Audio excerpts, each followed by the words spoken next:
The king has returned, and with him the memories of greatness. He made the passion of Ireland become the astonishment of the world, the unthinkable become fact. He carried the heart of Dublin with him and made every fight vicarious for his countrymen, all for one and one for all, turning his punches into statements and any lingering doubts into sources of wonderment. That just maybe there really was a connection to something higher.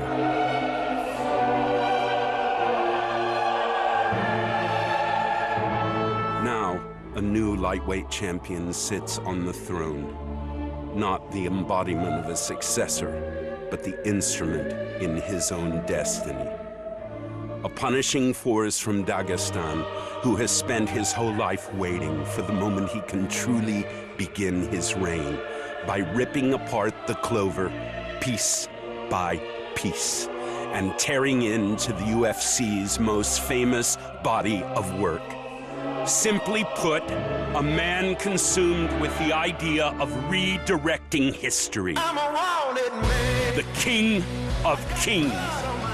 Tonight, in the most anticipated fight in UFC history, the megastar, a two-division champion who personifies the heart of fighting, is back to confront the greatest juggernaut the lightweight division has ever known, who has never lost a fight, period. This is how it should be. The best against the best. Everything right there for the taking. Legacy, greatness, destiny. Will it be Dagestan or Dublin? The wrestler or the sublime striker? A dream restored or hell unleashed? Will it be what is, or will it be what has always been? There's a simple way to find out who truly belongs on the throne. Lock the door behind them and let them fight. For there can only be one king. It's UFC 229, Khabib versus McGregor, and it starts right now.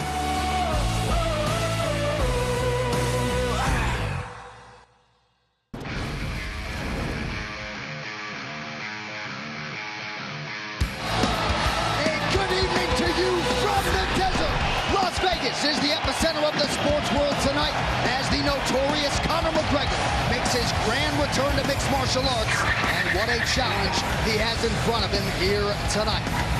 Well, the Toshiba Plaza's been hopping all week, crawling with the Russians, the Irish, and the rest, many of whom have traveled far and wide to witness history here tonight. Live from T-Mobile Arena in Las Vegas, Nevada, USA, this is UFC 229, Khabib versus McGregor, presented by Harley-Davidson. When you fire up an HD motorcycle, adrenaline kicks in and refuses to tap out. Check it out at h-d.com/explore. Closed captioning for tonight's telecast, brought to you by Overlord, the new movie from producer J.J. Abrams, in theaters November 9th. The broadcast is also available in Spanish, brought to you by UFCEspanol.com. And with that, thank you so much for being with us tonight for what is a monumental evening for the MMA leader. I'm Shane. So he has elevated the sport of mixed martial arts to truly unprecedented heights. Tonight, after an extended hiatus, Conor McGregor is back, and he's back for the love of the game. But in this return, he draws the most dominant force in the game. That is one Khabib Nurmagomedov, who looks to leave Las Vegas the way he arrived, undefeated and undisputed as the greatest lightweight fighter on planet Earth. Thrilled to welcome in my broadcast partners, Joe Rogan, Dominic Cruz, and if Joe Rogan says this is the biggest fight in UFC history, that is good enough for me. This is a massive, massive event, not just for mixed martial arts. This is a massive cultural event. This is a massive international event. It's a fight between an undefeated champion who makes men who are world-class fighters look like they have no business being in the octagon with him, and a guy in Conor McGregor who has transcended the sport. You have a man in Khabib Nurmagomedov who's been wrestling with bears since he was a child versus the Irish gorilla who's been knocking people out with one punch. What else can you ask for? Well, Khabib Nurmagomedov, of course, had his doubts as to whether or not this opportunity and this fight would materialize. Tonight, Khabib and Conor, it shall be done. What a fantastic stylistic matchup, ladies and gentlemen. This man, Khabib Nurmagomedov, the champion, is one of the most dominant wrestlers in the history of the sport. Absolutely the most dominant in the history of the lightweight division. He smashes people. He is relentless, he is ruthless, and he has the best ground and pound in the world. But he's facing a man tonight in Conor McGregor that is without a doubt the best opponent he has ever faced in his career, in the biggest event he's ever been a part of his career. And the man who needs no introduction, obviously, Conor McGregor, who's shown that his precision striking is the answer to anybody he fights. You leave your hands from your face and he will make you pay. He will counter you with precision laser timing, and he's got power in both hands. Not to mention, he can hit you with combinations on the button. His accuracy has been seen by nobody. Nobody has ever hit anybody the way that he hits people, with the amount of punches in one go. And if he hurts you, believe he's on you smelling the blood. He can fight moving forward and backwards. Well, in the lead up to this fight, of course, McGregor has been at his verbal best as usual. This was the scene September 20th, the first stare down. Khabib Joe's largely been unflappable leading up to this fight tonight. Well, he is always so calm. But what you're dealing with Conor McGregor. He's a force of nature. He's just a different guy. The event is so huge. The crowd was gigantic. And you're dealing with mental warfare. You're dealing with so many insults, so many jabs taken at you. But so far, Khabib has been calm, cool, and collected like a true champion. This fight personifies the art of war aspects in life. If you are going to try to get into somebody's head, you need to watch this fight and see how both of these men deal with it. Well, the hype will give way to the action shortly. UFC 229 is presented in high definition by The Walking Dead. Rick Grimes' final episodes begin tomorrow night, only on AMC. We are honored to have you with us tonight on pay-per-view. Here now, a look at what's coming up. The rest of the fight card is brought to you by EA Sports UFC 3. Get up to 50% off, including exclusive in-game content with the new limited-time UFC 3 Notorious Edition. Available on Xbox One and PS4 until October 16th. So a likely title eliminator in the heavyweight division coming your way tonight. Houston, Texas has got a contender. He is the Black Beast, Derek Lewis. And with 9 UFC knockouts already to his credit, a 10th here tonight could result in Lewis's first crack at the belt. Of course, looking to stake his claim to a title shot, the towering Russian Alexander Volkov. He knocked out former champ Fabricio Verdum in a main event back in March. And tonight, in yet another high-profile spot, Drago will look to tame the beast. In the light heavyweight division, Ovince St. Preux is set for his 18th UFC appearance. The former Tennessee Volunteer has been an absolute workhorse for the UFC, and with finishes in each of his last 4 wins, Vince has some definite momentum on his side here tonight. But that said, he will enter as the betting underdog against the unbeaten 28-year-old Dominic Reyes. Reyes is a cerebral fighter and a versatile finisher. He has lived up to the hype and then some in getting off to a 3-0 start here in the Big Show.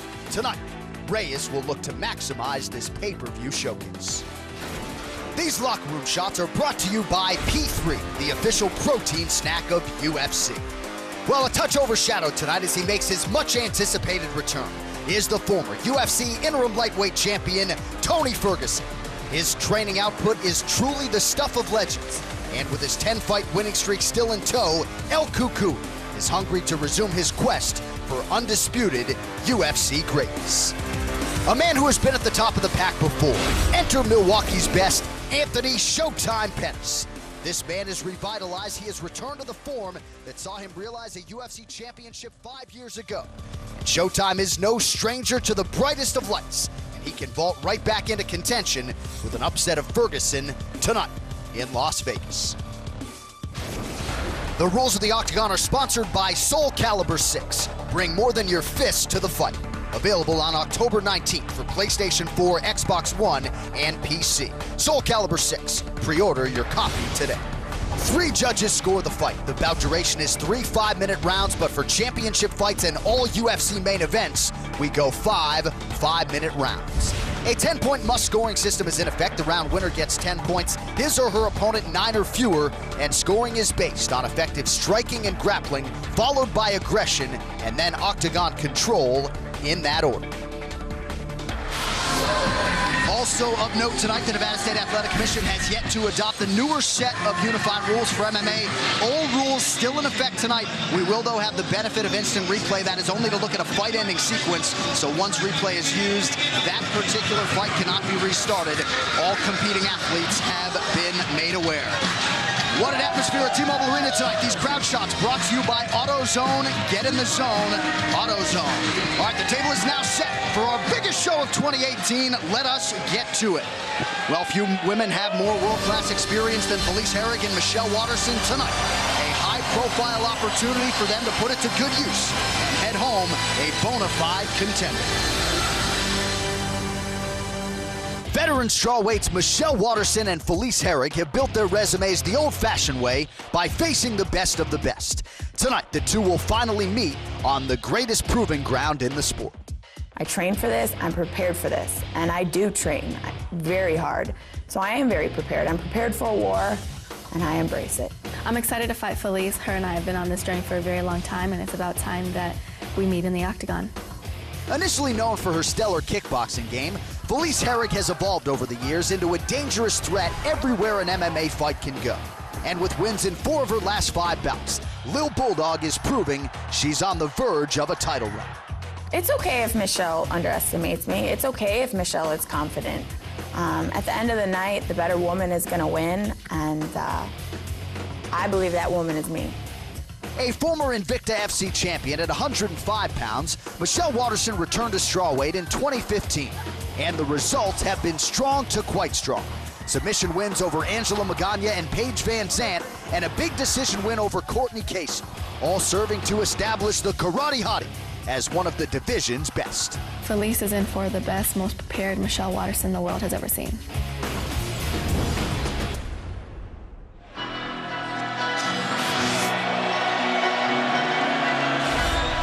So here is the number 9 ranked strawweight contender, Felice Herrig, arriving at the biggest fight of her professional life. Tonight's fighter walkouts are brought to you by P3, the official protein snack of UFC. And it really has been amazing, Joe, to see the evolution of Felice Herrig. She's never been finished as a pro and continues to evolve and put her MMA game together. She really does. Her endurance has increased. Her grappling ability has increased. Her grappling coach behind her there, Jeff Kern, who's a really world-class black belt. What you've seen from her is her sort of coming into her own as a professional. And a big part of that has been her endurance. Her endurance has really come up. It was a problem earlier in her career. Right. She's shored up that problem, and she's one of the strongest women in this division. I talked to Curran about Felice and how they prepared her for this fight, and they said that the idea is to keep the pressure so heavy on Waterson and be able to keep the striking going so much that they get to force her to try to create grappling scenarios, get her to force the shot, and we can stop the shot, and then we know we have her. Now we're picking her apart. Now we're beating her. So the idea is non-stop pressure, use the size against her, and make sure that we're able to make Michelle Waterson want to grapple. If we can get her there, we're going to get the win. Yeah, overall output, certainly a big focus for Team Herrig coming in here tonight. When she assessed her last fight against Karolina Kowalkiewicz, just didn't feel like she was busy enough and ended up on the wrong end of the scorecards there. But conditioning, Joe, I mean, you nailed it. She said she was always go, go, go, and didn't have the requisite endurance to be that go, go, go type of fighter. Now she feels like she can put in a hard 15 minutes and be no worse for wear. And what she does have to her advantage is great physical strength and really tremendous grappling ability.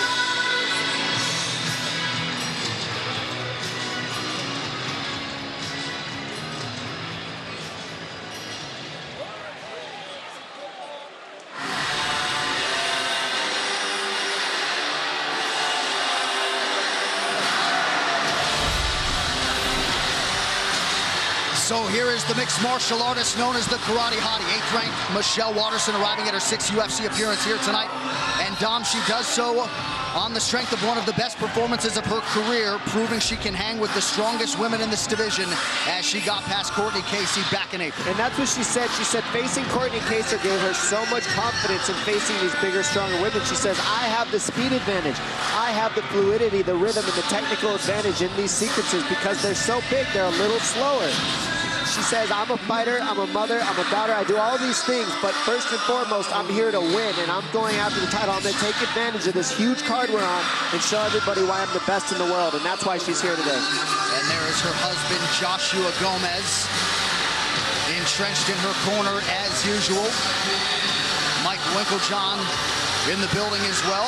This fighter description brought to you by P3, the official protein snack of UFC, the former Invicta FC atomweight champion. That is 105 pounds.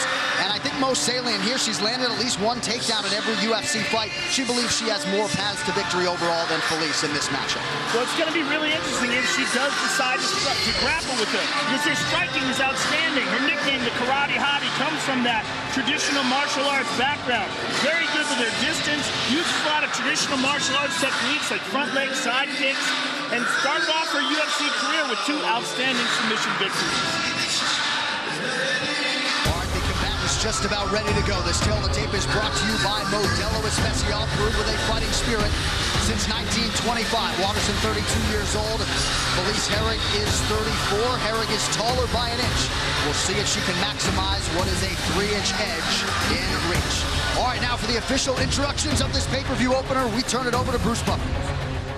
Ladies and gentlemen, we are live from T-Mobile Arena in Las Vegas for UFC 229, Khabib versus McGregor, presented by Harley-Davidson. Get your first taste of Harley-Davidson adrenaline at h-d.com.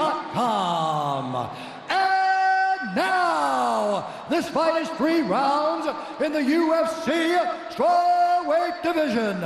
Introducing first, fighting out of the blue corner, a mixed martial artist holding a professional record, 14 wins, 7 losses. She stands 5 feet 4 inches tall, weighing in at 115.5 pounds. Fighting out of Crystal Lake, Illinois, presenting the #9 strawweight rated contender in the world, Felice Little Bulldog Herrig.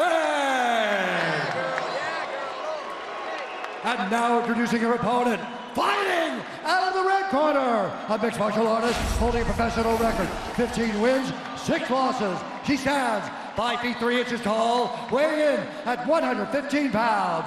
Fighting out of Albuquerque, New Mexico, presenting the #8 ranked strawweight contender in the world, the Karate Hottie, Michelle Waterson. And when the action begins, our referee in charge, Jason Herzog. Jason Herzog, our referee for this one in the 115-pound division. The beautiful Ariane Celeste getting us started for round 1 of a possible 3. Brittany Palmer, Brooklyn Wren in the building with us tonight in Las Vegas. Tonight's Fight Clock is brought to you by Modelo Especial, brewed with a fighting spirit since 1925. Felice Herrig is in blue. Waterson is in the black with gray. And you know, we talk about Felice's grappling. You got to remember, she had a 23-5 pro kickboxing record. Right. So a lot of Muay Thai experience as well. And Herrig said that Waterson was offered this fight in her pro debut back in the day, but turned it down. These girls have been on each other's respective radars. They were on a reality show, Muay Thai reality show, Fight Girls, back in 2007. Finally getting a chance to throw heat at one another here tonight. Tremendous pressure right away, as you were saying, Dom, by Felice Herrig. And the question is, how often does a fighter fight running backwards, moving backwards? I don't want to say running because Michelle Waterson's being technical with her movement, but the more you move backwards, you know, Muhammad Ali used to run miles and miles backwards to prepare his body for that type of fight because he always fought moving back. So Felice Herrig, is this pressure going to wear on Waterson as the fight moves on? That's a question that we got to see. And there you see that front leg side kick we were talking about from Waterson. She will utilize that as well as the front leg roundhouse kick. And she does it very quick. Look at that, right up to the face. Very nicely done. Her legs, she moves around like there are arms. I mean, she throws them up there so quick, it's like a jab. She's got side kicks, she's got high kicks. She already landed 2 of those high kicks to Felice's face in the beginning of this fight. So she immediately demands respect in the striking. Whether you think you can walk her down or she's small or not, she will tag you if you're not careful. Yeah, she throws those high kicks with no wind-up, too. But she throws them karate style. She doesn't switch Muay Thai style. Look at that front leg side kick to the thigh. And that's the type of stuff, it doesn't look like it does much, but it throws off your rhythm. It throws off your pressure. Now, Felice, look, the pressure's slowed down now. It's not the same as the very beginning. It's hard because you end up chasing her. Sorry, Dom. We're seeing a lot of that front leg side kick to the thigh. Darren Till used it a lot against Wonder Boy. We saw Robert Emerson. He's big. What's going on right here? Interesting. What Michelle's doing is trying to meet her with that front leg as Felice puts that pressure on. She's trying to get Felice to chase her, and that's what's happening. Instead of Felice heading her off and leading her other leg which way she's circling, she's following her, and that sets up the power and the striking of Waterson right now. Felice needs to head her off instead of following her around the octagon, chasing her. Again, she goes to that front leg side kick. And I think we originally saw that front leg kick to the knee from John Jones, to be honest. I think that was the first one I've ever seen use it. He showed it to me one time. Well, and it was devastating. Yoel Romero used it against Robert Whittaker, and then Whittaker turned around and used it back on him. We're seeing it, I mean, with lesser degree of success earlier in the UFC, but we're seeing it a lot now.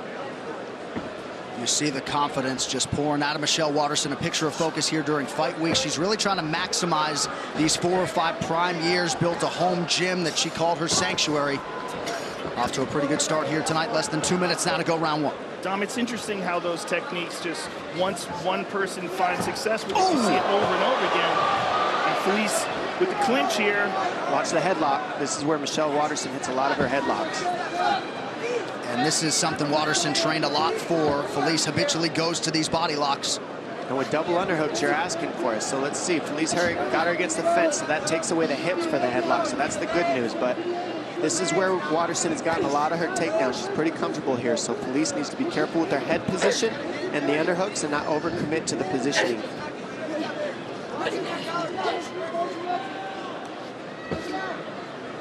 One of the things that we were saying about Felice is that she's very physically strong, and she likes to impose that strength and let her opponents know just how much horsepower she's got.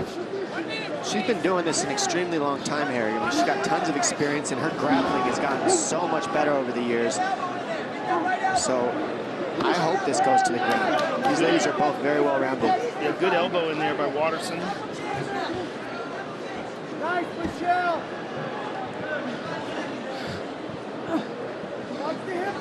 Herrig showing off a strength advantage here early. One underhook, maintaining control up against the fence. She's really using a lot of energy here. A lot of physical strength, not a lot. I mean, she's really trying to bulldog her way, hence the nickname, Little Bulldog. Herrig's slight favorite at close tonight, about -125.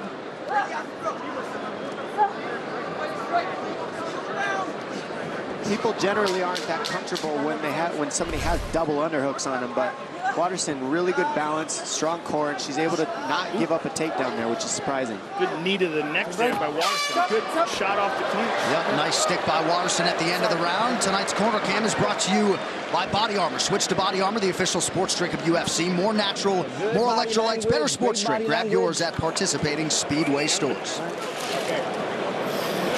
Good rest for me. Good.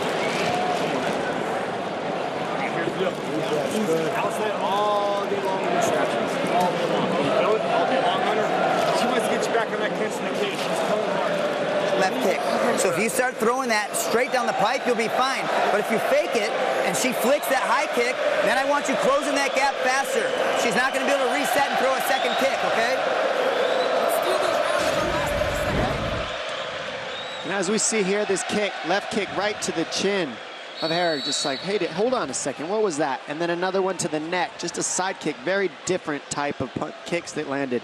And a big right and a left by Herrig, and she gets straight into the clinch and controls her on the fence there. She showed her strength, Herrig, at the end of that round.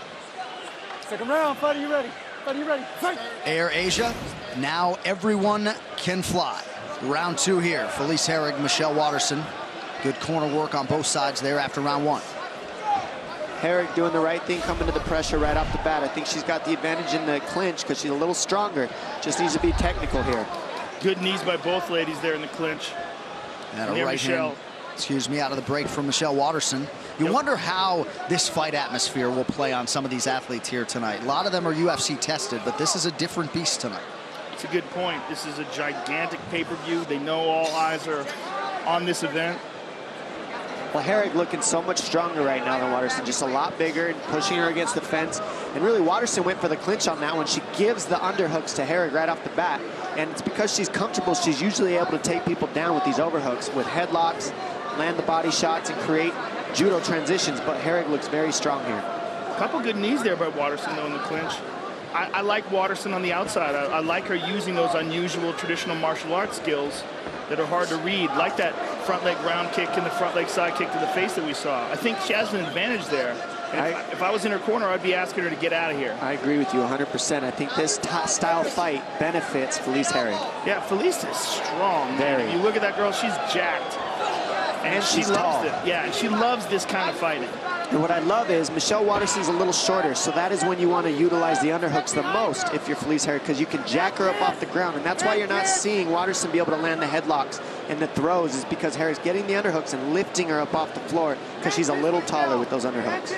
So Jeff Curran's idea of this fight was have Felice use this kind of style, force some sort of a clinch takedown situation. They think she will shine in the grappling if it goes to the ground. That's what he was saying, yes. The game plan seems to be going. That was a nice elbow there by Waterson, though. Yeah, she keeps going back to the well with those elbows, particularly out of the break. 3 minutes. Over and Now to go in round 2. And there's that round kick again. Man. That kick is powerful. She's slick with it, too. She needs to keep throwing it. Oh, very nice. Look at that. Michelle Waterson. There's the throw she's been looking for the whole time, and she does it with overhooks. Big shots by Waterson. Very nice. So the tide has turned a little bit here midway through round 2. We'll see what Waterson can do with Herrig on her back.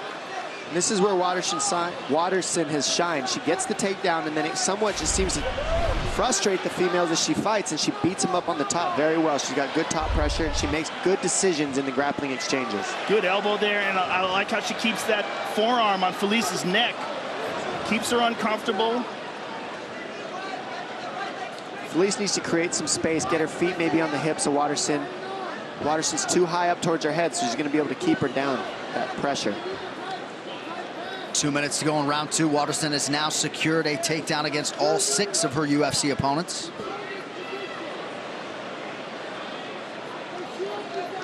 Herrig breathing heavy, mouth open.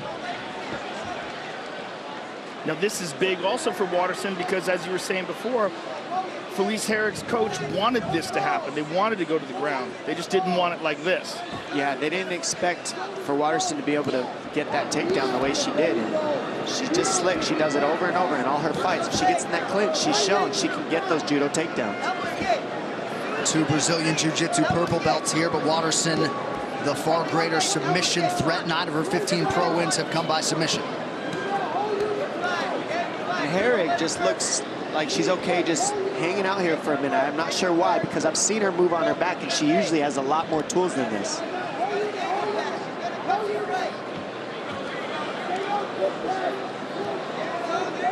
Well, she's posturing up now. Full guard now. Better position for Herrig, but not a lot of time to work.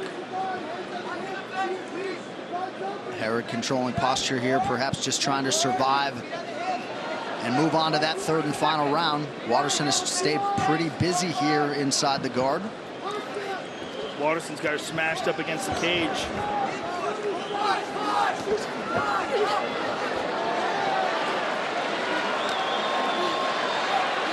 how about the former atomweight, Michelle Waterson, bullying Felice Herrig here towards the end of round 2.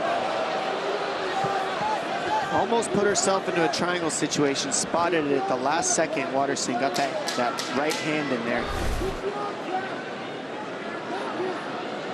Yeah, not a good round for Felice Herrig, but a very good one for Michelle Waterson. Again, almost in a triangle situation. 10 minutes down, 5 to go. Tonight's Corner Cam is brought to you by Body Armor. Switch to Body Armor, the official sports drink of UFC. More natural, more electrolytes, better sports drink. Grab yours at participating Speedway stores. Sit down. Water. You good? Okay. 3 deep breaths. Control that breathing. We can get her on the guard, so this is the thing. If she takes her down again, we're getting right after it. You hear me? but you can win with the boxing. You have to just keep cutting her off an angle. Start landing hard shots. I'm telling you, your left hook hit. Your left hook landed. She's going to try to point you and move, point you and move. If we clinch with her, she's got a good hip, good hips, good reversal, good low center of gravity, right? It's a little difficult right now to get low on her, so. And here we see Watterson with a nice elbow, and there's another one right there on the clinch. Now here's the throw. Look at this. Beautifully done by Michelle Watterson. All right, round 3 brought to you by P3, the official protein snack of UFC. Big deep breath from Felice Herrig. We'll see if she can rally here after a difficult round 2. Jeff Curran putting a lot of different things in the ear of Herrig after that round. That foot comes up so quick. Yeah, man.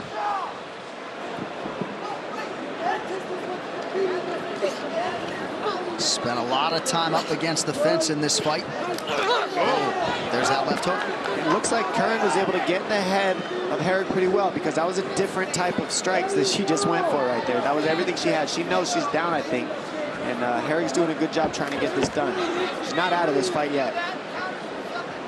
Watterson again with that sideways karate stance. And look at this, looks for the clinch. Oh, lines up on the back. Immediately tries to go to an armbar though. And it was really good timing on that takedown. Just didn't finish it quite perfectly. That was beautiful. Yeah. Nasty elbows from the bottom by Watterson. That might be cutting her.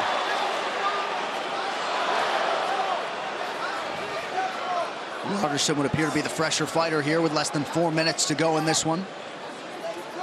This is what Curran wanted right here, so this is what they wanted on their team. Let's see what Herrig can do with this top position. And Watterson, she's climbing up Felice's back with those legs. Look at these elbows.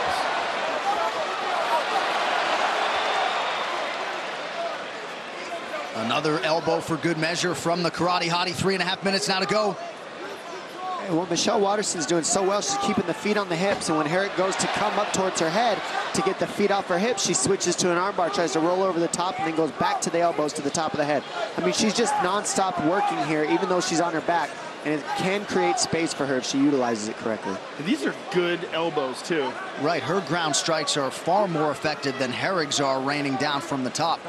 Well, you see the feet on the hips is causing problems for Herrig because Herrig's trying to squeeze. She needs to pass, twist her hips, get the feet off the hips, off of her hips. Watterson can't keep her feet there, otherwise Herrig's not going to be able to hold her down. Well, this strawweight division far and away the deepest among the women in the UFC. Not a lot of margin for error. A huge 3 minutes here. Omoplata. She's switching over to a shoulder lock, turning it over in front of her face. Very flexible. I mean, crazy flexibility there. Nice job by Herrig, excuse me. Yeah, she didn't go all the way through with that. Would benefit Herrig to pass, I think. Then she wouldn't need so many elbows. Maybe go to half guard. Maybe try at least side mount something. But sitting in this guard is giving Watterson the opportunity to put the feet on the hips and elbow her. And Watterson is doing a great job of slicing across. And you heard Jason Herzog just say to Felice Herrig, you got to work when you're on top. She wasn't, thus the stand-up. Nice defense by Herrig. She put her head to the outside and almost tried like a switch type of deal. Very interesting defense. Under 2 minutes now to decide this one. Number 8 versus number 9 in the strawweight division.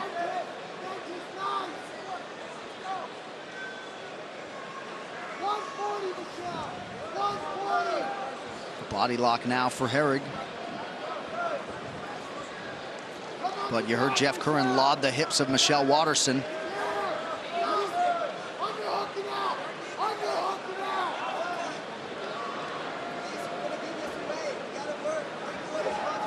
Nice knee up the middle by Watterson. She pushes her off.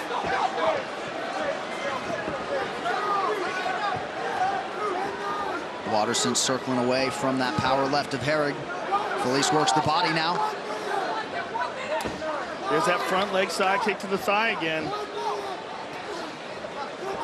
Pretty good response here from Herrig in this third and final round. Under a minute now to go.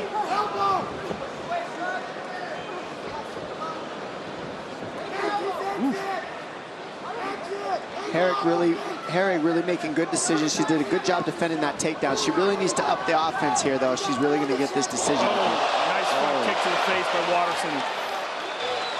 Those kicks have just really landed so many times in this fight.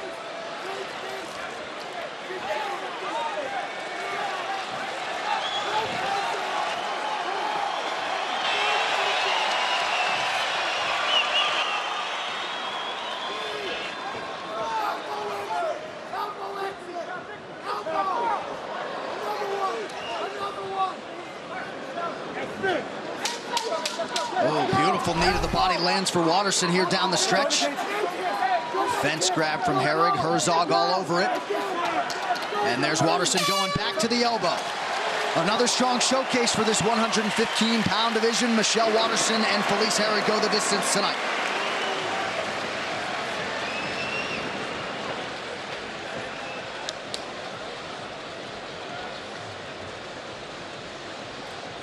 Checking the nose of Felice Herrig. Waterson appears happy with her performance here tonight. This fight replay is brought to you by Nemiroff, bold character since 1872. Herrig times the right hand and she gets countered with a side kick to the jaw and then an elbow on almost all the breaks. Lots of good knees, but those elbows on the breaks really kept landing. Herrig did a great job with the double underhooks, but on this one she gets her hips taken and taken down, and a good takedown attempt by Waterson countered by Felice Herrig to grind out that top position. Waterson non-stop was throwing the elbows, keeping the feet on the hips, staying very active from her back, and another huge teep kick to the face by Waterson.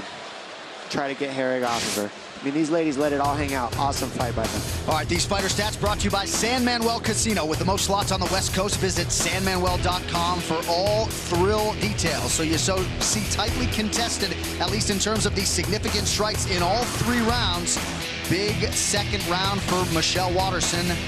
Did she do enough here tonight to make it 2 consecutive wins? Very close fight. Hard to judge. The official decision brought to you by Metro PCS, now Metro by T-Mobile. Discover the smarter way to get unlimited and see what's new on October 8th. With that official decision, here is Bruce Buffer. Ladies and gentlemen, after 3 rounds, we go to the judges' scorecards for a decision.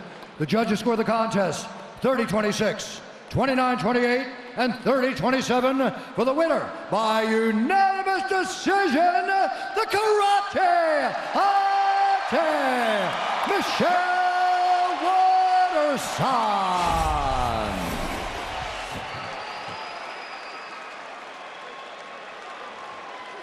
Congratulations. I'm here with Michelle Waterson. Congratulations on an excellent victory over a very tough Felice Herrig. And you used all your skills tonight, your traditional martial arts skills, your ground skills. How satisfying is this victory? I listened to you guys talk about who should be in contention for that belt. And it disappoints me that I'm not in that talk. So I wanted to come here tonight and show that I'm a well-rounded mixed martial artist. I have 2 goals. I want to be a superhero in the cage, and I want to be a superstar on the big screen. I want to be the first UFC champ that's a mom. Well, you certainly have the potential to do that, and this was a contest between 2 top 10 contenders, so you will move up and you will get closer to that ever-elusive shot at the title. Give us your thoughts on how this fight played out. I just want to thank Felice because her and I have been in this game for a really long time, over a decade, and it's hard to keep your mind sharp and stay hungry when you're in it for that long. So thank you, Felice, for taking the fight and allowing me to share part of my life with you. I'm just excited. I'm excited that I'm able to start utilizing the things that I learned at practice underneath these bright lights. Will you continue to improve? Thank you very much for an excellent fight. We look forward to seeing you again. Michelle Waterson, ladies and gentlemen. And what a bond it is between Michelle Waterson and her daughter, Araya. And what a performance tonight. That post-fight interview brought to you by EA Sports UFC 3. Get up to 50% off, including exclusive in-game content with the new limited-time UFC 3 Notorious Edition, available on Xbox One and PS4 until October 16th. The unauthorized reproduction or distribution of this copyright work is illegal, and we could be in for some fireworks here tonight, Dom. Certainly some good video provided by the Black Beast and Alexander Volkov here on Friday. Derek Lewis literally said, look, I got one round where if he survives that, I'll be shocked. I am coming out and sprinting for 5 minutes, and if I don't have anything left at the end of that first round, don't get mad at me, because I will give you everything I have for 5 minutes. That's just the way it is. Those were his literal words at the press conference. And as we see here, these guys are ready to go. And for Derek Lewis, his last performance against Francis Ngannou left a little bit to be desired. You know, the judges aren't always needed for the big boys. The Black Beast would like to keep them out of the equation here tonight. And with each passing UFC win, Alexander Volkov continues to evolve and impress. If he can keep it going here against Derek Lewis, it may just land Drago a shot at the heavyweight title. When top 5 heavyweight contenders Derek Lewis and Alexander Volkov meet in the octagon tonight, the stage is set for perhaps the division's most important non-championship clash of 2018, with the winner expected to have a solid case to challenge for the title next year. I believe this fight right here does have the potential to be fight of the night, because I will be pushing the pace going forward and trying to finish this guy. Derek Lewis отличный вызов для меня, потому что он так же, как и я, ударник, и мы оба можем продемонстрировать отличное выступление сегодня вечером. In a history-making year for Russian MMA, Moscow's Alexander Volkov certainly did his part with a performance-of-the-night knockout of Fabricio Verdum back in March. Now Drago will attempt to add another chapter to his story by scoring his 7th consecutive win, this one over Derek Lewis. Моя главная цель в UFC – это пояс, и этот бой на один шаг приблизит меня к титульному поединку. Among the most popular fighters in any division, it's a given that Texas knockout artist Derek Lewis will bring the fans along with him wherever he goes. But should he earn his 12th UFC win tonight, the Black Beast might just have the body of work that pushes him to the top of the heap and a crack at heavyweight supremacy. I'm always going for the knockout, and I'm very confident that I could get him out of there in the first round.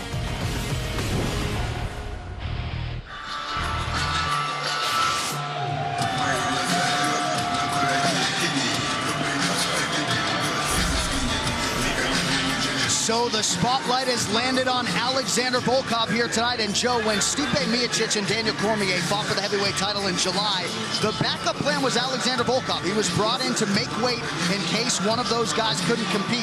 Gives you some inkling as to how the promotion feels about this Russian heavyweight. How a lot of people feel, including me. That's the dark horse, in my opinion. I mean, if you look at the performance that he had against former champion Fabricio Verdum, he put on a show and put Fabricio away. He is a gigantic man, long and tall, very difficult to deal with, and a tremendous amount of experience both in the UFC and outside of it. He was very seasoned before he got to the UFC, and he's been undefeated in the UFC. But of course, his most impressive performance is against the 7-foot-tall Stefan Struve, and then of course against Fabricio Verdum in his last fight.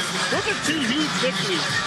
What I like about Volkov is look at his size, look at his stature, and he never gets tired. He focuses on his conditioning. I've seen him go fight after fight, and he does, right when you think he's starting to get tired, it's like he gets a second wind and just starts throwing knees up the middle, elbows, everything you can think of.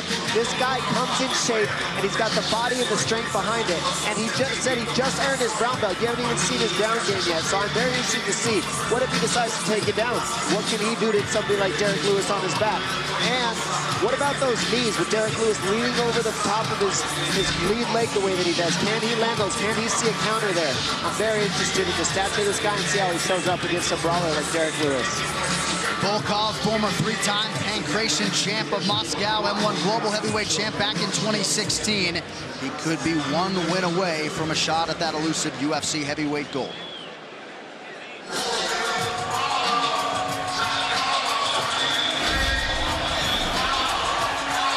So here is the undeniable knockout threat, the Black Beast, Derek Lewis. And Dom, outstanding in terms of the ground strikes, the ability to put you away on the ground. Sort of a throwback type heavyweight in a lot of respects. Yeah, I mean, this guy is the culmination of just brawling at its finest. He has so much confidence in his hands. And as you see here, I mean, when he connects, he puts you out. It's not a TKO. He's sleeping you. You're going night-night. It's over. And he has so much confidence because he's done it time and time again. However, he did hurt his back. L4, L5. This guy is fighting with herniated disc in his back. That's how tough he is. He's willing to go out here, lay the body on the line, put this performance, and show up. I wonder, though, how much will that back injury hold him up in this fight? He said, I have one round that's all I need. I will finish him in the first round. He said, I don't care if I get tired or not. I'm coming to finish in one. Yeah, he's had notorious back problems in the past. Pulled out of a fight with Fabricio Verdun because of that back. But he's a wild man, and he's definitely a wild card. And the guy has hammers. He throws some serious bombs, and if they land, Volkov could be in trouble. And I gotta tell you, he's got the best Instagram page out of any mixed martial arts guy. His Instagram page is hilarious. If there's a crazy video on the internet and you're looking for it, go to Derek Lewis's Instagram. He's got it on there until it gets pulled off the internet. Right, until they pull it down. The Black Beast has touched down inside the octagon. Alexander Volkov, the challenge tonight. This tale of the tape brought to you by Modelo Especial. Brewed with a fighting spirit since 1925. Derek Lewis, 33 years old. Alexander Volkov will be 30 later this month. Volkov, the taller man by 4 inches. Slightly less pronounced in the reach department, where Volkov will have a 1-inch advantage. All right, now for the particulars. Back inside to the venerable Bruce Buck. Ladies and gentlemen, this fight is 3 rounds in the UFC heavyweight division. Introducing first, fighting out of the blue corner, a mixed martial artist holding a professional record. 30 wins, 6 losses. He stands 6 feet 7 inches tall, weighing in at 251 pounds. Fighting out of Moscow, Russia, presenting the number 5 ranked heavyweight contender in the world, Alexander Drago Volkov. And now introducing his opponent, fighting out of the red corner, a brawler holding a professional record, 20 wins, 5 losses, 1 no contest. He stands 6 feet 3 inches tall, weighing in at 265 and 1/2 pounds. Fighting out of Houston, Texas, presenting the number 2 ranked heavyweight contender in the world, Derek the Black Beast Lewis. And when the action begins, our referee in charge, Herb Dean. Herb Dean, our referee for this one in the heavyweight division. Brittany Palmer, thank you very much. High stakes here for Derek Lewis and his counterpart, Alexander Volkov. Tonight's Fight Clock is brought to you by Modelo Especial, brewed with a fighting spirit since 1925. Lewis is in black, Alexander Volkov in gray. And that fight that Lewis had against Verdun, it was October 2017, and Derek forced to pull out just a few hours before the fight, but he's worked hard on his posture. He's stretching pre and post workout now, and feels like his back hasn't felt this good in years. We'll see if it pays dividends tonight. Well, there's been a lot of guys with back injuries, but you got to wonder what he could do to fix that, whether it's surgically or through some sort of long-term therapy, but he continues to fight. It's very difficult to train when you have that kind of an injury. Right. Almost impossible, Joe. I mean, the fact that he said it limited his training a lot, so I'm curious to see what kind of output he has even in this first round. Did you ask him what he does to supplement with it for endurance? He doesn't have any supplements. He just says, I got a round that I'm going to try to take this guy out in. That's what he said. So let's see what happens here. He got tagged. Front kick to the body. He's hurt. That body shot hurt him. Volkov's all over him. The knees and the teep kick to the belly already hurt so bad. Lewis loads up, nothing doing there. Strong start for Drago. He's not going to go out easy, Derek Lewis. I'm not going to make this easy. Drago just shook his left hand. Oh my God. Counter right from Volkov. Huge right uppercut. Lands. Derek Lewis trying to tough it out. Something might have hurt his eye or his nose, because you don't react like that unless it lands really wrong. I'm not sure. See, his eye might be, it could be his orbital, but he's toughing it out. He don't care. Let's see what happens here. Pay attention to Volkov's left hand. He was shaking it earlier. He accidentally poked him. Stop. Good sportsmanship by Volkov to even say that. Yeah. He could have kept going. Nobody would have known. Volkov's pointing to his mouth, though. What? He's saying that he fish hooked him. You ready to fight? He's saying something. Why are you stopping the fight? It's okay. It's time to fight. I'm not exactly sure what he's saying. I think he was saying that Volkov was stopping it himself, but there was no eye poke. He just stopped because he thought he was poking him in the eye. And Volkov could have kept going. Yeah, you can lose a fight for calling timeout. Yeah. 2 minutes have gone by.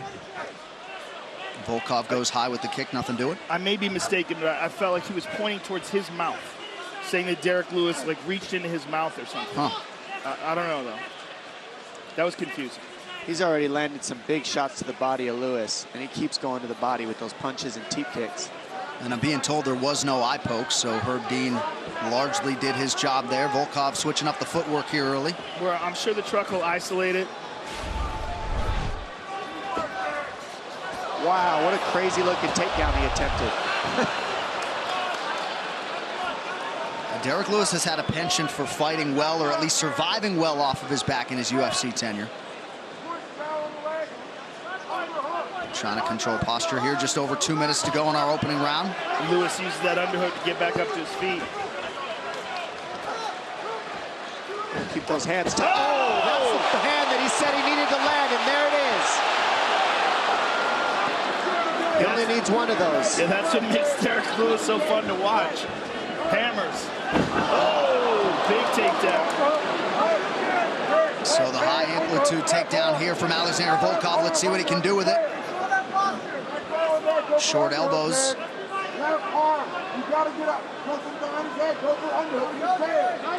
We might not see Derek Lewis get up from this. He might just be okay with just waiting it out, waiting for the round to start over. We've seen Lewis rally from adversity before. He got dropped by Tim Johnson early, came back to win that fight. Slow start against Shamil Abdurakhimov in a main event. Not necessarily the start he was looking for tonight, though. There's definitely no quit in Derek Lewis, though. I mean, you could hurt him, and he could still knock you out with one punch, as you saw. He grabbed his eye, took 3 steps back. The second Volkov came at him, he threw an overhand right, almost got him. Volkov's taking his back here. And this is that brown belt he was talking about. That let's see if he can utilize it and get the finish here. I mean, he's got the back. He may switch to the arm. He may switch to the left arm. The way he's holding the wrist there. Definitely there, Joe. You're exactly right. But he's not setting the legs up exactly like he's going to do that. Yeah, he might switch. Look at this. Good job by Volkov staying on the back. Nice by Derek Lewis. Not a man you want on top of you in this situation. Under 30 seconds to go in the round. Big elbow by Lewis. He's just so strong. Oh! Ground and pound from Derek Lewis here. Crowd getting behind the Black Beast.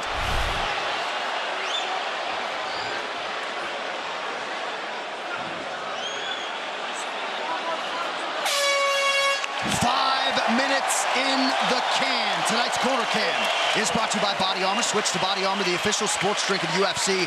More natural, more electrolytes, better sports drink. Grab yours at participating Speedway stores. Bob Perez, take it away. Significant swelling to the left eye of Derek Lewis. I need you breathing. Here you go. Hold. All right, you're fighting in Volkov range. I need you fighting in Derek Lewis range. You have to stay inside of his kicking range, buddy. He's going to keep attacking the belly, okay? So we have to close that gap. Hands stay high, and you're hitting one shot at a time. I need fluidity in your strikes. I need a few punches. You go to the ground, he's giving that underhook every time. Big punch lands. And as we saw, Volkov is the one who actually stops, but there was no eye poke. That was just the glove straight into the eye. And we saw here a big punch, and then he goes straight to the gut, and that hurt Derek Lewis. But how about the toughness? I mean, he came back. He did not quit. He's getting hit with big punches by Volkov. Gets put down a couple times, and then a nice takedown from a trip, double underhook, body lock trip here. And big ground and pound by Derek Lewis at the end of that round. He was able to reverse Volkov after that takedown and just land big shots to end that round. That's a tough round to score. UFC 229, Khabib versus McGregor is presented by Harley-Davidson. When you fire up an HD motorcycle, adrenaline kicks in and refuses to tap out. Check it out at h-d.com/explore. And Derek Lewis's corners are exactly right. Look how far out he is. I mean, that's Volkov range right there. You can't be eating those kicks, because what he'll do is he'll jab you, teep you, and kick you, and then when you run in, he's going to knee you or elbow you, and that's what we've seen so far. But Derek Lewis needs to get in that pocket ASAP. Oh, nice right hand. Oh, he stiffened up. Lewis covering up. Lewis looking tired. Yeah, he's in trouble. But he will always throw those Always bombs. has that one, though. Always has that punch. And it looks like a potentially serious orbital injury for Derek Lewis that maybe is affecting him in the fight. That's the second time he's gone for that takedown. Yeah, the left eye does seem like it's swelling underneath the left eye, but what's interesting is they have the end swell on the right eye in between rounds, so that might be bothering him as well. I think it could be orbital, like you guys were saying. That's when you usually see people grabbing at their eye like that. It's supposed to be one of the most painful things you can do. Thank God I haven't dealt with it, but I could imagine that big hand of Volkov in my eye might do it too. You just keep moving that head, Doc. There's that right hand again, right to that eye. As a bantamweight, when you watch heavyweights fight, does it kind of freak you out how little they move? Well, that doesn't freak me out. It freaks me out how big and giant they are, and that only one of those punches is just like, it'll probably knock me into next year. They're enormous. Oh, big jab. That was a Big jab. I mean, the human brain can only take so much pressure. I don't care how big you are. These guys are nailing each other. Air Asia, now everyone can fly. Volkov seemingly not in any rush when he has had Derek Lewis on the ropes. Continues to bide his time. 3 minutes now to go round two. Why? I just think he's got to be cautious because of that. Because Derek Lewis can always fire back and knock you into another dimension. Lewis's 9 UFC knockouts, tied for second most in UFC heavyweight history. 6 of those on the ground.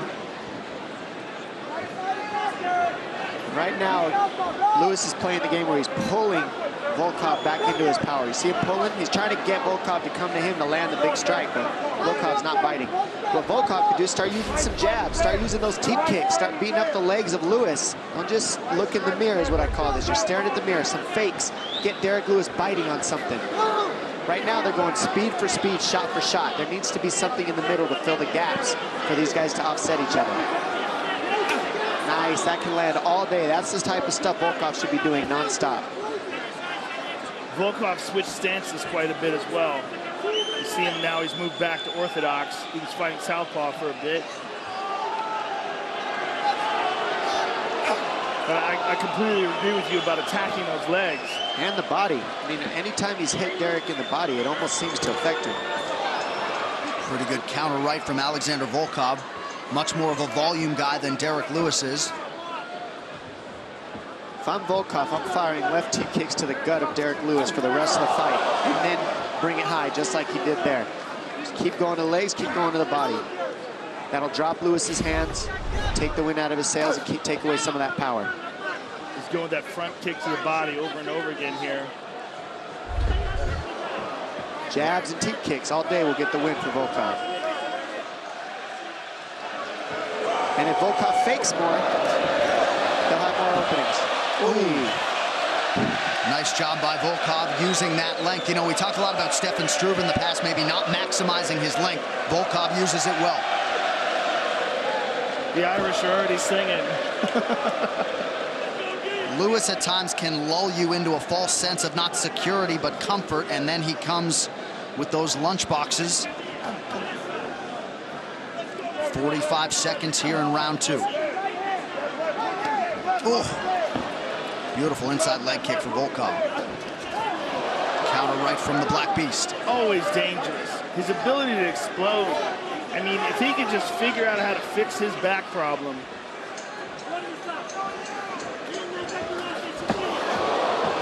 Goodness, he's throwing that from the hip and it's still landing. Comes that left high, yep. Uppercut lost the mouthpiece. Volkov lost his mouthpiece. I don't know if Herb Dean has seen it. He's seen it. He's going to pick it up. You put it in. You put it in, bro. Huh? Yeah, you put it in. I don't think he knew it was his mouthpiece. Oh, wow. So that is the end of round 2. Tonight's Corner Cam brought to you by Body Armor. Switch to Body Armor, the official sports drink of UFC. More natural, more electrolytes, better sports drink. Grab yours at participating Speedway stores. I need you to breathe for me, and I need you to listen like you never listened before, buddy. We are down 2 rounds. Most important fight of your life. I need you to turn this up. You're just backing up, letting him play his range. He keeps attacking the belly. Close that gap. We have 0 to lose at this point. We're down 2. Kill or be killed. I need to finish this fight. It's the only shot we have, but you can't do it from the range that you're at. You can't do it backing up. I need you to push forward, get in his face, lock him up, put him on his back, and let's finish this fight. That 2-3 is there. He is dropping that right hand every time. Every time you throw that 2, that right hand drops. Come back with that 3. Come back with it. That's some rock-solid advice from Derek Lewis's corner. Great Round corners. 3 is brought to you by P3, the official protein snack of UFC. A huge 5 minutes here in terms of the landscape of this UFC heavyweight division. Derek Lewis, Alexander Volkov. We'll see who emerges here as heavyweight contender. Less than 5 minutes now to go. And his corner minced no words. And you can see Derek Lewis looking to unload bombs.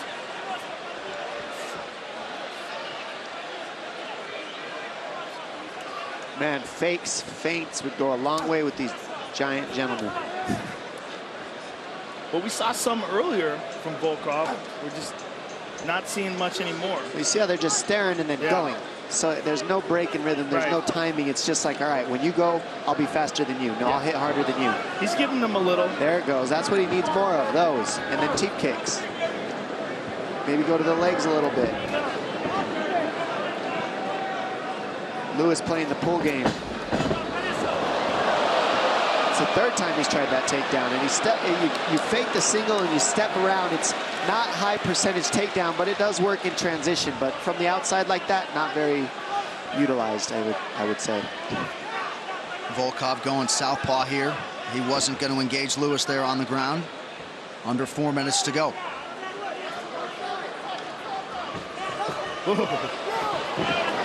Every time Lewis flurries, this building gets ready to crescendo. Nothing doing there, though.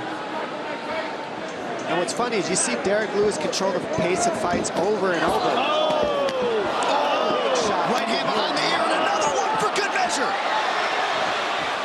Lewis able to survive another onslaught from Volkov. What a chin on Derek Lewis. Man. He looks like he's going to go down, and then he'll just wing an overhand or something out of nowhere. Almost like he's playing possum. Not here, though. That one hits the eye again. He's covering up his eye, but it was a punch, according to Herb Dean. Right. And Volkov wisely continues to attack that damaged orbital area of Derek Lewis. Under 3 minutes now to go. I mean, how dangerous must Lewis actually be for Volkov to be taking this pace when he's got him hurt over and over and he's just so cautious? Well, he's so dangerous that Volkov thought that the mouthpiece wasn't his. Yeah. Good point. Well, Lewis came in, at least statistically, if you care, with the best striking defense among active heavyweights. So Volkov has certainly changed that percentage around a little bit tonight. When you get your mouthpiece knocked out and you don't know you got your mouthpiece knocked out. You try to hand it to your opponent, like, here you go. You put this on, man. I don't want it. Ouch, those hurt. Those will work all night. That teep kick, go back and forth and then throw a jab out there. And you can just slowly chop down Lewis because Lewis has no offense right now and he's only backing up. I think Lewis is just saving it for the last minute. I mean, that's all I could really think of here.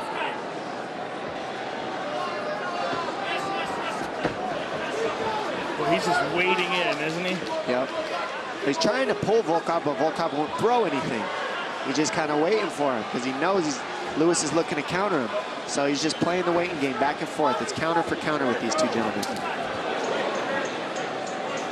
90 seconds to go. Oh! Watch those fingers. Nice kick to the body. And again.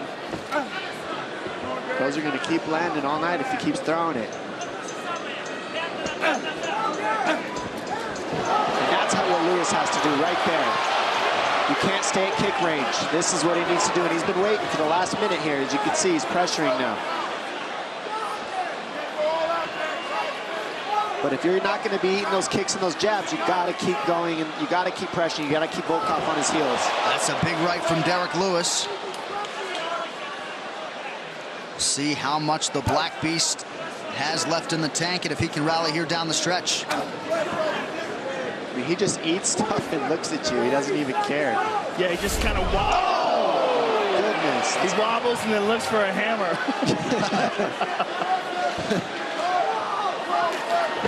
It's so fun to watch, though, because you just don't know what's going to happen. You're exactly right.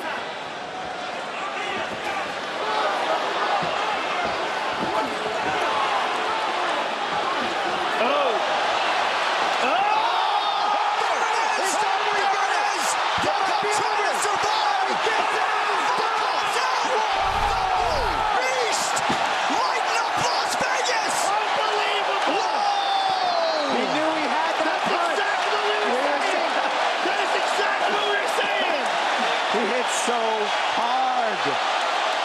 Incredible finish. Unbelievable. Volkov does not know what happened. Volkov still getting his wits about him. They help him to his feet. The Black Beast has done it. Goodness. Unbelievable. Where's Daniel Cormier at? Wow. Derek Lewis. Unbelievable. It really is, though. It truly, really is. It's unfreaking believable. He's crazy. He does not care. He'll take a nap in the middle of this octagon right now with the microphone in his hand when you're interviewing him. That kind of power and that heart. Heart is right. He's touching his heart right there. He knows. Well, just when you thought his fan base couldn't swell anymore, I present to you UFC 229. This replay brought to you by Nemiroff. Bold character since 1872. How about that visual there? And this is heavyweights, ladies and gentlemen. Boom!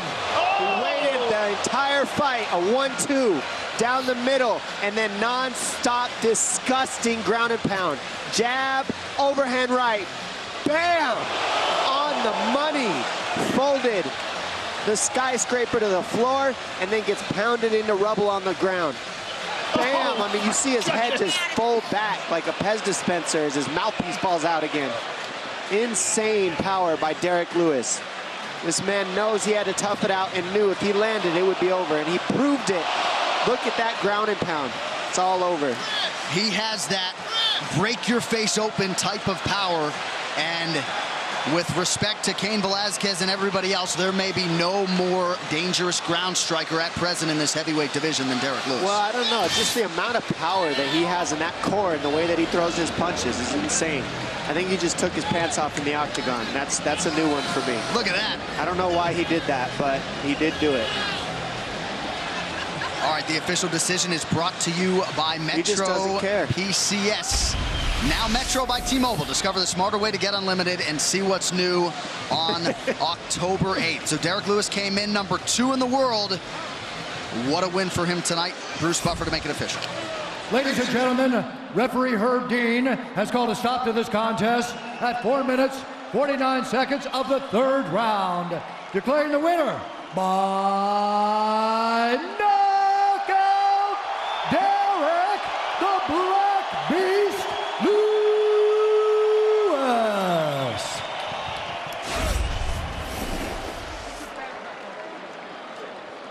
I'm here with the winner, Derek Lewis. Derek, why'd you take your pants off?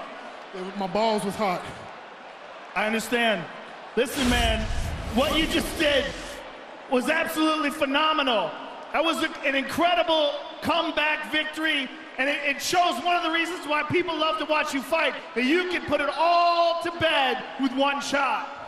I told them boys, I got nothing but heart. You know, they keep underestimating me. Shit, I ain't all that technical and all that, but shit, I'm getting there. Fuck it.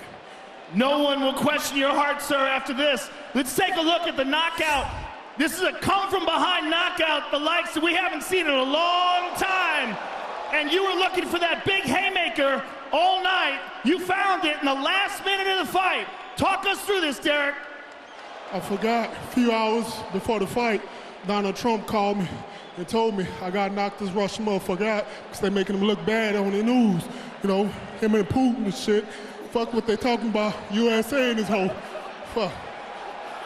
Listen, Derek, you came into this fight the #2 contender with that knockout. You're absolutely one of the top guys in line for a shot at the title next. So tell us what you think about that.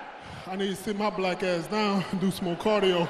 Fuck what you talking about right now. I ain't trying to fight for no title right now. Not with no gas tank like that. Shit. Listen, Derek, you're one of the most entertaining guys in the sport. Congratulations on an amazing victory, and thank you very much for a really, really entertaining fight. Thanks for having me. Hey, maybe next week or sometime or 2 weeks from now, I'm gonna come on your show and smoke some weed with you. Anytime, sir, anytime. And you got the best Instagram in the game, I'll tell you right now. Derek Lewis, ladies and gentlemen. Well, Houston, Texas has got a heavyweight contender. Epic finish. Pretty epic post-fight interview as well. What we have come to expect from the Black Beast. All right, these fighter stats brought to you by San Manuel Casino. With the most slots on the West Coast, visit sanmanuel.com for all thrill details. And you want to talk about good company with that knockout. Derek Lewis is tied with the former heavyweight king, Cain Velasquez, for the most knockouts in UFC heavyweight history. Absolutely incredible. Derek Lewis gets his 12th UFC win here tonight and puts himself on the short list of heavyweight contenders. Well, as you might expect, the celebs are out here tonight. Mel Gibson was here early for the UFC festivities. Also in the building tonight, Chris Pratt. He's been a staple of these UFC pay-per-views of late. Great to have Mr. Pratt in the building with us here.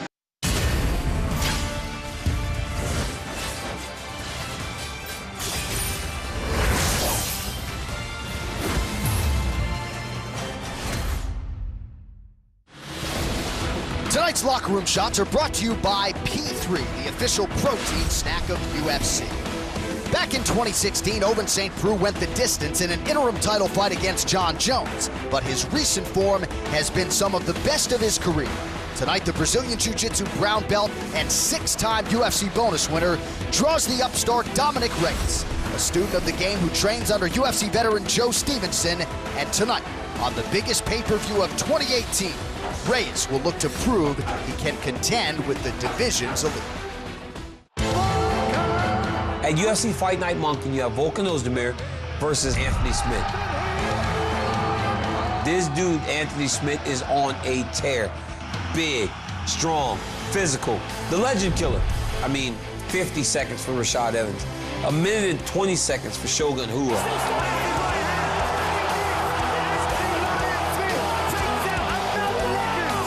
But now he's got somebody that's young. He's got a young, hungry, game opponent in Volkan Ozdemir. And this dude hits hard, and he's fast.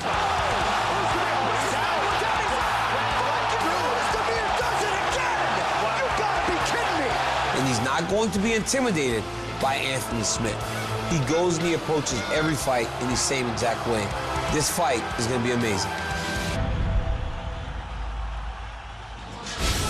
All right, so this 205-pound division could look a whole lot different by the end of the month. You've got Volkan Ozdemir and Anthony Lionheart Smith. That's a main event October 27th. Tonight, #7, Ovince St. Preux facing 12th-ranked Dominic Reyes in the division in which they are all still chasing Daniel Cormier. Tonight's crowd shots are brought to you by AutoZone. Get in the zone, AutoZone. All right, the 205-pounders are ready to go. Without further delay, let us get to them. Ovince St. Preux has been there. He has done that. Tonight, he will try to be the first man to solve the puzzle. That is oncoming light heavyweight force, Dominic the Devastator Reyes. Once just a raw talent, but now a seasoned veteran of the sport, Ovince St. Preux knows what it's like to be the star on the rise. And tonight, he will attempt to halt the undeniable momentum built up by talented light heavyweight riser, Dominic Reyes. Tonight I'm fighting OSP. It's going to be a great fight. It's going to be a slugfest. Make sure you guys don't blink. Definitely excited about fighting Dominic tonight. You know, he's a finisher, I'm a finisher, and he like giving the crowd a show, and I like to give the crowd a show too. Like his opponent tonight, Dominic Reyes used to star on the gridiron. but the Californian found his true home in mixed martial arts, where his perfect pro record boasts finishes of Joachim Christensen, Jeremy Kimball, and Jared Cannonier, all of them in his first 3 trips to the octagon. I'm different than anyone OSP has ever faced before because I'm a true athlete. I'm the most athletic guy in the light heavyweight division, and when I move, it's a blur. So he's gonna have to keep up with this blur.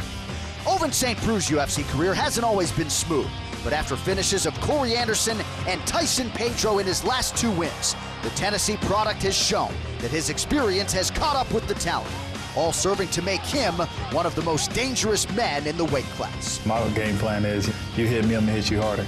So if I hit you harder, more than likely you're not gonna wake up.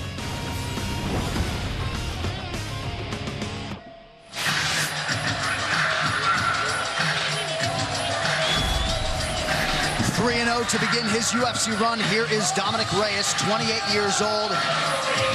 College football standout at Stony Brook University on the East Coast, had definite NFL aspirations, but when that did not materialize, he shifted his focus to mixed martial arts. And Joe, he is acutely aware of where he is in terms of this pecking order at 205 pounds, has a good understanding of where he is and where he thinks he can go from here. Well, one thing that they both have in common is they're both tremendous athletes before they got into MMA. What we're seeing from Dominic Reyes, though, is beautiful movement. I mean, he has really adapted very quickly to MMA. His striking is outstanding. His ability to move in and out and side to side. He's very technical and fluid. He's got great submission skills as well. He's a real hot prospect. Yeah, what I love about Dominic Reyes is he's all offense. He's 100% offense. Now, what OSP and Dominic Reyes could both do, in my opinion, is maybe pick up the defense a little. They both get hit, but they don't care. That's what makes them fun to watch. They're willing to get hit in order to hit you harder and put the offense out there to make it a fun fight. They're not trying to fight safe, either of these guys, and it's going to be awesome. This fighter description brought to you by P3, the official protein snack of UFC. We talk a lot in MMA about a step up in competition, and this is a decided step up in competition for Reyes here tonight. Massive, especially in terms of experience. You're talking about a guy who has fought so many top-level fighters in Ovince St. Preux. He's fought Tyson Pedro, Alir Latife, Corey Anderson, Shogun Hua, Jimmy Manoa. I mean, he's fought really good guys. And of course, he went 5 rounds with John Jones in an interim light heavyweight title fight back in the day as well.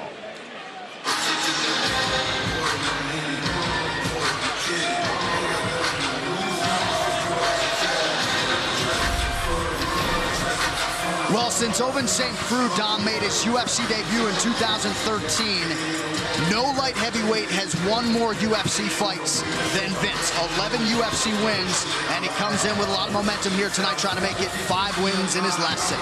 Yeah, he says that he's better at adapting to styles than Dominic Reyes. And he says that this is my 19th fight in the UFC. I started out this thing. I knock people out. I know where I'm at. I know I belong here. Reyes is still trying to figure that out. Says, I believe I have the advantage on the ground. And you know what?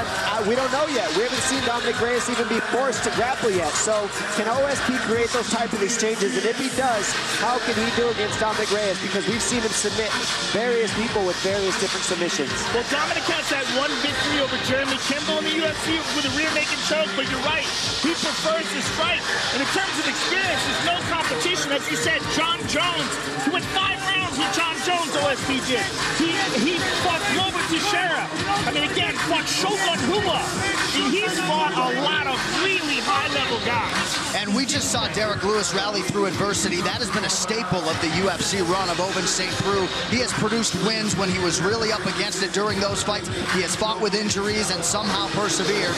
His 9 UFC finishes, tied with Chuck Liddell and one John Jones for tops all time in this 205-pound division. This is a guy who is all across the light heavyweight record books and still believes at 35 years old that his best days could be ahead of him. Tricky got to prepare for the king of the Von Flue choke. This is a fighter that brings a whole lot to the table.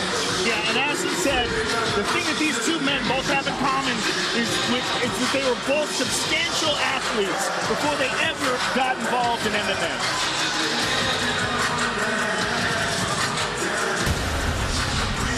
All All right, this tale of the tape is brought to you by Modelo Especial, brewed with a fighting spirit since 1925. St. Preux, 35 years old. Dominic Reyes with a wisdom that belies his years. He is 28. Reyes, the slightly taller man, but St. Preux is long as hell. He'll have the 3-inch reach advantage here tonight. All right, for the introductions now, back inside of Bruce Buffer. Ladies and gentlemen, this fight is 3 rounds in the UFC light heavyweight division. Introducing first, fighting out of the blue corner, a mixed martial artist holding an undefeated professional record. 9 wins, no losses. He stands 6 feet 4 inches tall, weighing in at 204 1/2 pounds. Fighting out of Victorville, California, Dominic the Devastator Reyes. And now introducing his opponent, fighting out of the red corner, a mixed martial artist holding a professional record, 23 wins, 11 losses.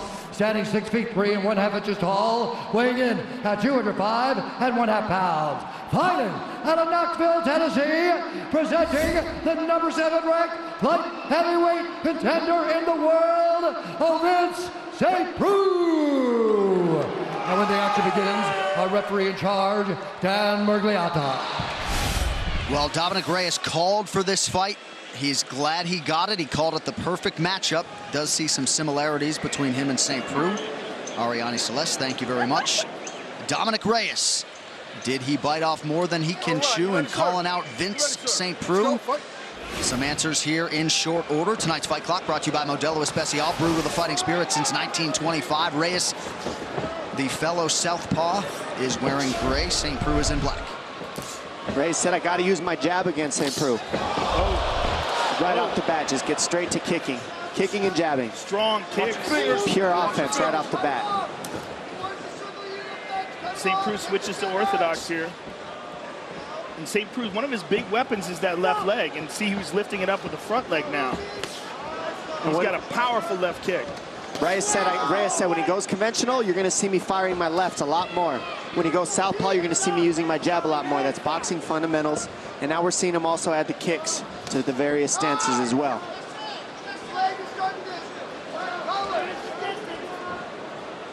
Reyes did take second at the 2015 IBJJF Worlds as a blue belt, but really acknowledged that he doesn't have the combat experience of his light heavyweight contemporaries. Nice land there by Reyes. You see, he throws that right hook very lightly to set up the step-in left hand. I mean, he reaches a lot of distance with that left hand. St. Preux just getting out of the way.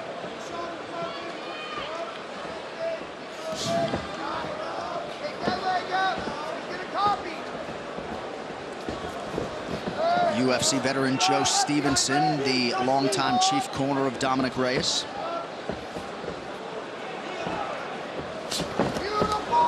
Nice slip by St. Preux. He said most of this camp was rooted in shoring up his defense. Vince looking for the takedown. Interesting.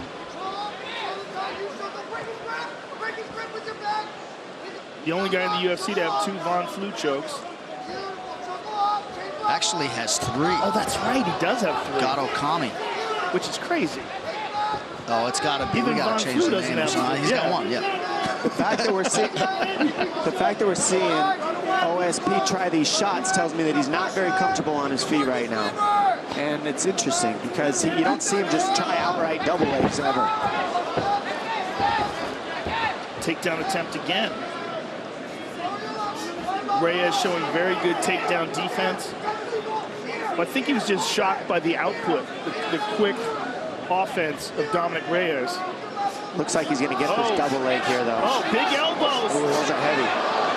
Ooh, he pulls him up the hip. Those can get ugly sometimes. We've seen people get knocked out pretty bad with those types of elbows. Nice takedown. Beautiful takedown. That was nice. Reyes right back up to his feet. Look at this. The athleticism that he's showing is high level. That's exactly what he's talked about, making these strikes count. And you see how he had that double leg underneath the butt, and you saw Reyes bring his hips in and slide him up to the upper body. I mean, that's so frustrating because you know you have the double, and then you lose it. Very impressed with Reyes' takedown defense, his ability to scramble back up to his feet, and his ability to land hard, damaging strikes in the clinch. Reyes' longest UFC fight coming in, 3 minutes, 39 seconds.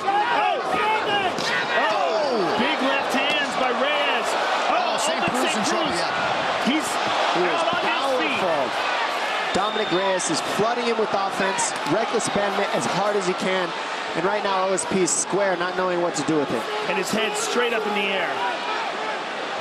And Reyes not forcing the finish here, exercising some patience. St. Preux is hurt. He's on wobbly legs still. Oh, that was beautiful. I mean, he's being tricky too, Reyes. He knows St. Preux's waiting for something, so he's putting two moves together to offset OSP and Reyes. 1 minute to go here, round one. He is letting him off the hook, though. I think he's being patient because OSP is dangerous. And you got to remember, when guys are up against the fence, that's like putting, locking somebody in a corner. That's when they're the most dangerous. And with the power that OSP has, you got to be cautious. Domination on the feet from Reyes. Right hook over the top. Oh, and there OSP fires back. Oh, goodness. He's mixing it up so well. And the power that you're hearing, I mean, when those shots are blocked, they're loud. Beautiful leg kick. Really buckled the leg of OSP there. You're just using so many different strikes and keeping OSP thinking nonstop. St. Preux put on a poker face, but that low kick did not feel good. That can't feel good either. You see him going low to the leg and then high, and then St. Preux's like, hold on a second. St. Preux may make it out of the round. Looks very awkward here. He's just trying to figure it out. Reyes coming with non-stop offense. So Reyes will see a second round for the first time in his UFC run.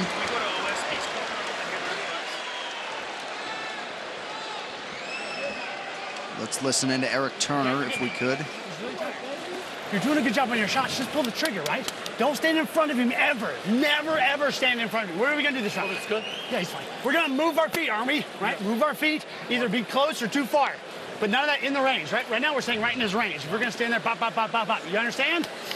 What are we going to do this round, okay? Yeah. You're good from the over under. Attack them. Yeah. Put yourself in a position. Dominic Reyes putting on a show. Let's look at these big elbows from the clinch. Hard elbows. Travis Brown style. And look at this left hand over the top. Boom, right hand behind it. Just pure domination by Dominic Reyes. Caught him with the end of the toes with that. Look at all those shots. And how tough is OSP, though, honestly. Well, that's been a staple of St. Preux's career, that he's been a hard man to break. This is a guy who's headlined for the UFC 5 times. So durable, so strong, always active. OSP is no joke. And interesting that he goes back to orthodox stance. I wonder why he feels more comfortable there. Well, that's his natural stance, and I think that Dominic Reyes is so efficient that he needs to be comfortable with his defense in that defensive stance. Remember, when you switch stance, you have one stance and you have better defense. I think OSP's defense is better conventional. That's interesting because certainly his most potent weapon standing up is either his left hook or his left kick. And that's offense. Air Asia. Now everyone can fly. Look for Reyes to fire more left hands in this round. Oh, there's one right off the bat. Because he knows as a southpaw, you got to fire more left hands, excuse me. And you take away the... Oh, he ate that knee. OSP working real hard for the takedown here. Dominic gets that underhook, turns it around. The balance there showed by Reyes was huge. Good hips, powerful. Nice clean knee up the middle as well. And it was a nice shot by OSP as well. Can't take anything away from it. Good timing, good shot. Reyes, just good reactions. And some valuable experience being accrued here by Dominic Reyes in this, his second round in the UFC, but got a lot of layers to his game at 28 years old.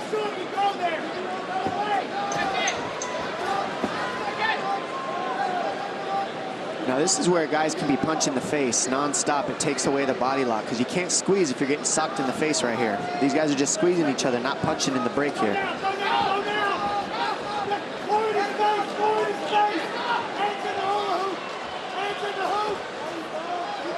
Reyes 9-0 coming in, only one career win by decision, so perhaps the gas tank bears watching. Beautiful body kick there.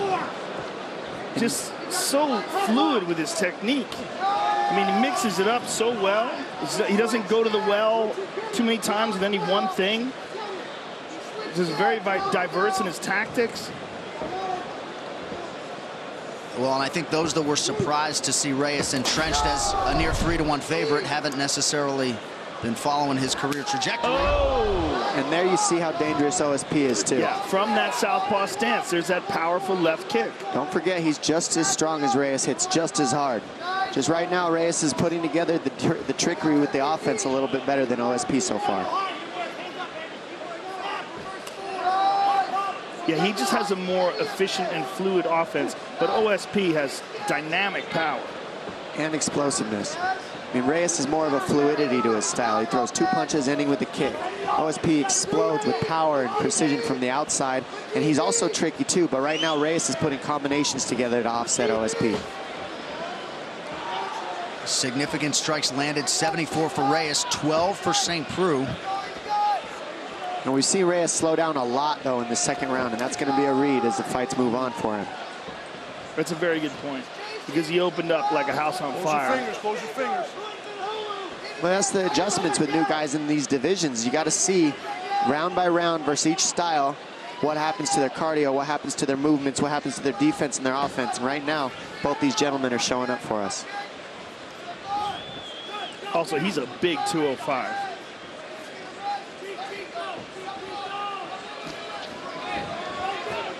Not sure how much weight he's cutting, but that could be a...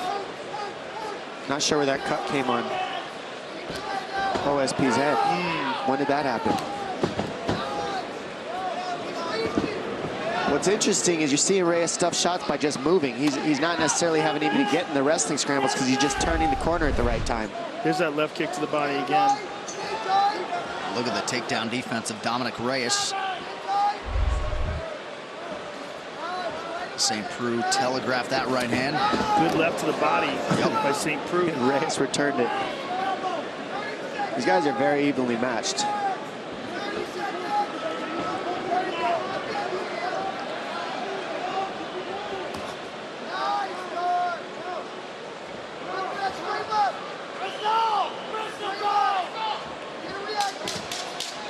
Looks like that cut might have came from a takedown attempt earlier by OSP.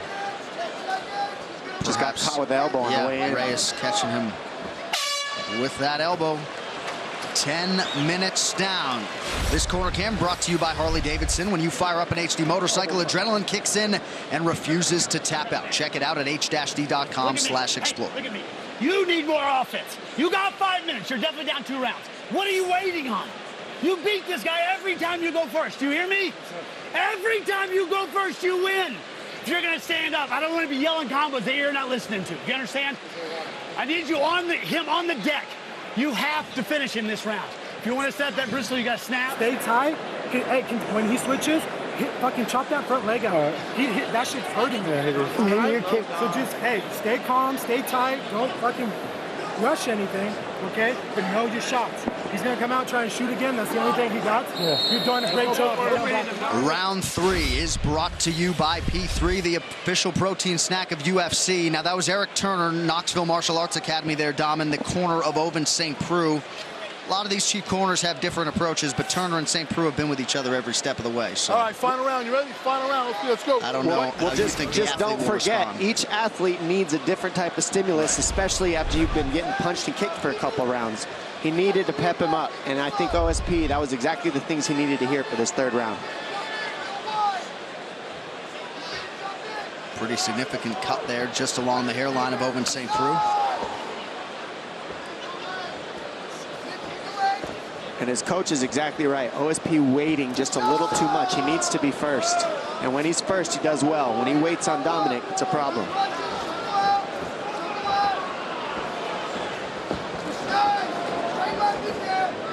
St. Preux continuing to advance. And we see Reyes listening to his corner well, right? When he switched stance, he starts beating up the lead leg. Smart, good reads. Oh, went right over the top with that left high kick. Almost clipped him. And it was pretty. That was a very nice kick.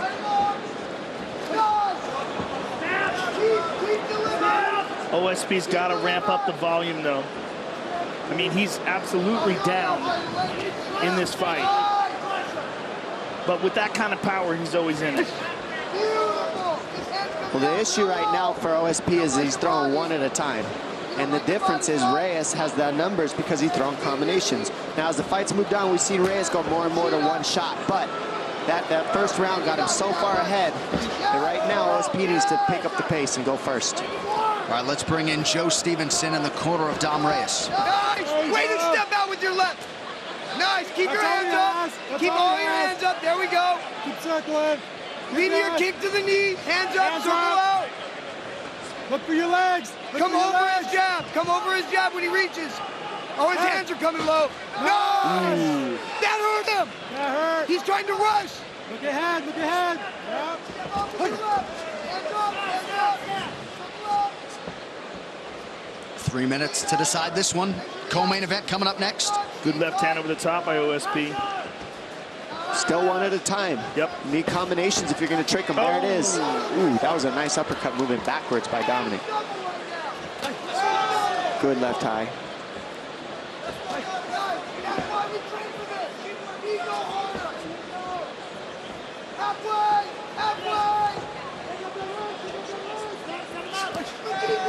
And once again, Reyes strikes first.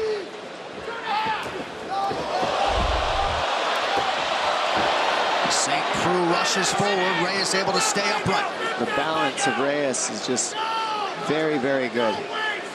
Should have been taken down there. Really should have.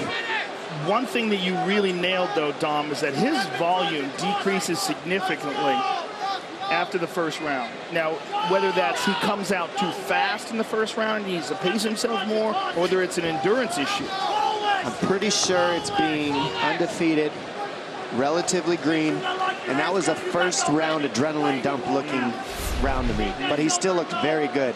And the fact that even after an adrenaline dump like that, he's still in it, going with the OSP is impressive, but he does need to fix that gap. You're right, Joe. Understands that this is the biggest fight of his career. Yep. It's a big, and he came out feeling good, looking great, well prepared, but he's absolutely slowing down a bit. But what makes it impressive is he's still listening to his corners. Look, every time OSP switches, he kicks. He's listening. He's very intelligent, very smart, but he is tired. So his brain's still working for him. He's still listening, and that means that he's got the experience he needs. Ooh. And you can fill that gap in the cardio as the fights move on. But right now, OSP's coming hard. Yeah, St. Preux starting to find his range with that left hand. Kicked high effectively as well. Man, Reyes with that beautiful left leg beautiful elbow. And those leg kicks are eating up OSP. Look, he went back to conventional again because he's limping a little on that right leg. And that elbow, I think, opened up another significant cut. And now he went to the inside thigh. Oh, man, he's bleeding like a stuck pig now. That's nasty. Well, that elbow is just so pretty that he threw. It was a good counter. But to be credit to OSP for never stopping, moving forward, looking for that knockout, trying to find the opening. Well, he didn't quit at all, not even for a second, especially in this third round. But Reyes showing he's slick. He's not easy to take out. He's got good defense too, but does. Big kick goes high. Well, that was what was interesting about this matchup in the first place. We knew OSP has no quit in him. Yes. So we knew this young undefeated prospect is going to get tested, and so far, flying colors.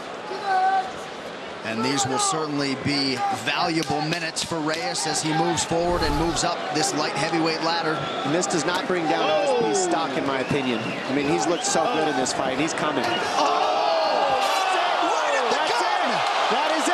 It's over. He walked away. That's it. If St. Preux doesn't get up, what is going on here? It's not over. It's not over. What is going on here? So St. Preux gets back to his feet, and thereby it will go to the judges' scorecards. If he was unable to do so, it would have been a TKO at the end of round 3. That's ridiculous. That was the end of the fight. I don't understand that. What just happened? Wow, there was never a horn and there was never a whistle. So why did they stop? Dan Miragliotta was saying you got to get up, but he was walking away. Dominic Reyes was walking away like it was a knockout. Well, I did hear a horn. Looks like it is. Truck's telling me there wasn't a horn. I thought I heard a horn. I thought it was a knockout. Me too. I thought they should have stopped the fight. He was laying back on his back, not defending himself, eyes straight up in the sky. Dominic Reyes walked away as if it was a knockout. It seemed like one to me. I'm confused. I mean, I guess Dan Miragliotta wanted to call it himself, and since he didn't, he said, you got to get up. Let's see this again. This replay is brought to you by Nemiroff, bold character since 1872. Look at this. Boom! boom! This is early on. Reyes with the left hand over the top. This is first round action. And here's some nasty leg kicks. Inside leg kick by Dominic Reyes. Here's a nice knee, trying to stop the takedown. That is the first elbow that landed that caused the cut. There's another nice inside leg kick. Now here, boom, left hand. Now watch, now let's listen to this. Because look, he walks away like this fight's over.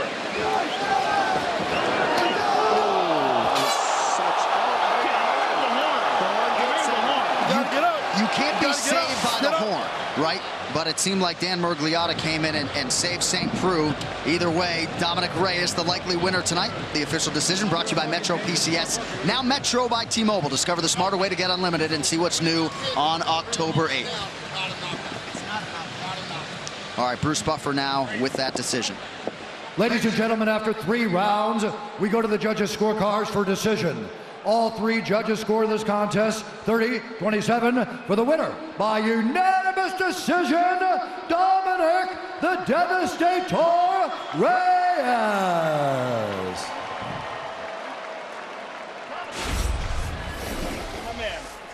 First of all, congratulations, Dominic. There seemed like a little bit of confusion at the end of the fight.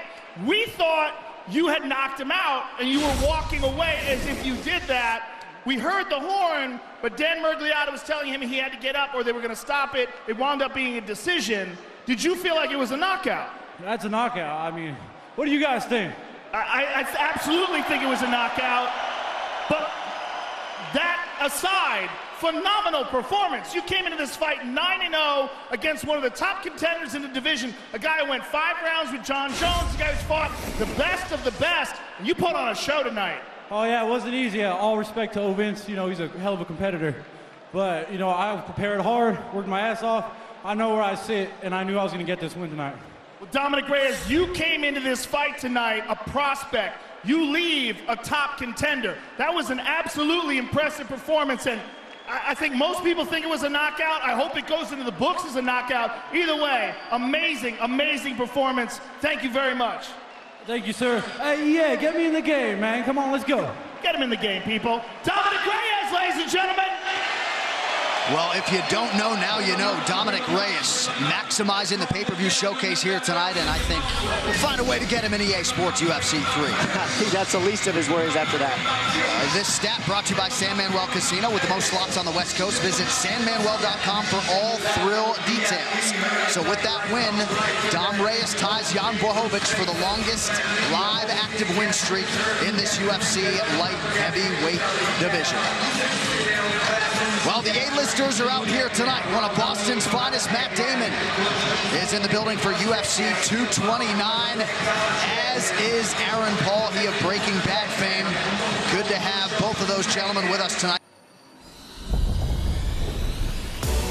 Taking this fight does show my championship mentality. I call it mental toughness. Midwest tough, West Coast savvy. Got the best of both worlds. A big win tonight is huge for my career. It's going to put me right back in line for a title shot. Now I got to go out there and not only beat this guy, I got to make it impressive. Anthony Pettis versus Tony Ferguson is a very intriguing fight. Both men are at the top of the heap in the lightweight division. Anthony Pettis has a unique combination of traditional martial arts skills along with lightning-fast submissions, particularly off of his back. Guillotine, both legs hit over! And he's back against one of the most creative and dangerous guys in the division, in Tony Ferguson. Tony Ferguson is one of the most unique fighters and most difficult fighters to prepare for. He has fantastic striking. He has very unorthodox submissions. His movement is very creative inside the octagon. He mixes things up, and he's able to do whatever he wants whenever he wants to do it. Tony Ferguson, winner by submission. He's a very creative fighter, and it's one of the things that makes him so difficult to prepare for. Anthony Pettis never fought a dude like me. And Anthony Pettis is no different than any opponent I've ever seen. You got your hands full, kid. I think the biggest hole in Tony's game is that no one's ever tested him in the chaos. Everybody tries to shy away from the chaos. I'm gonna welcome it, I'm gonna accept it, and I'm gonna shine. Too powerful for Pettis, and he knows this. Once I get a hold of you, you're not leaving. And I want you to beg somebody to take you out of that octagon. It's gonna be a big mistake if he tries to strike with me. I send him back to the hospital to get that knee fixed again.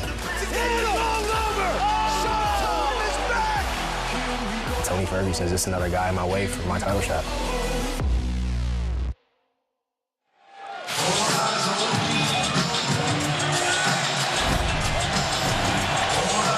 Well, his future is in the UFC Hall of Fame. His present, this massive co-main event tonight against Tony Ferguson. Here is Anthony Showtime Pettis. And Joe, he really has taken his training approach back into his own hands, trying to get back to the fighter that realized the UFC title 5 years ago. Well, he feels like he fixed something that wasn't broken.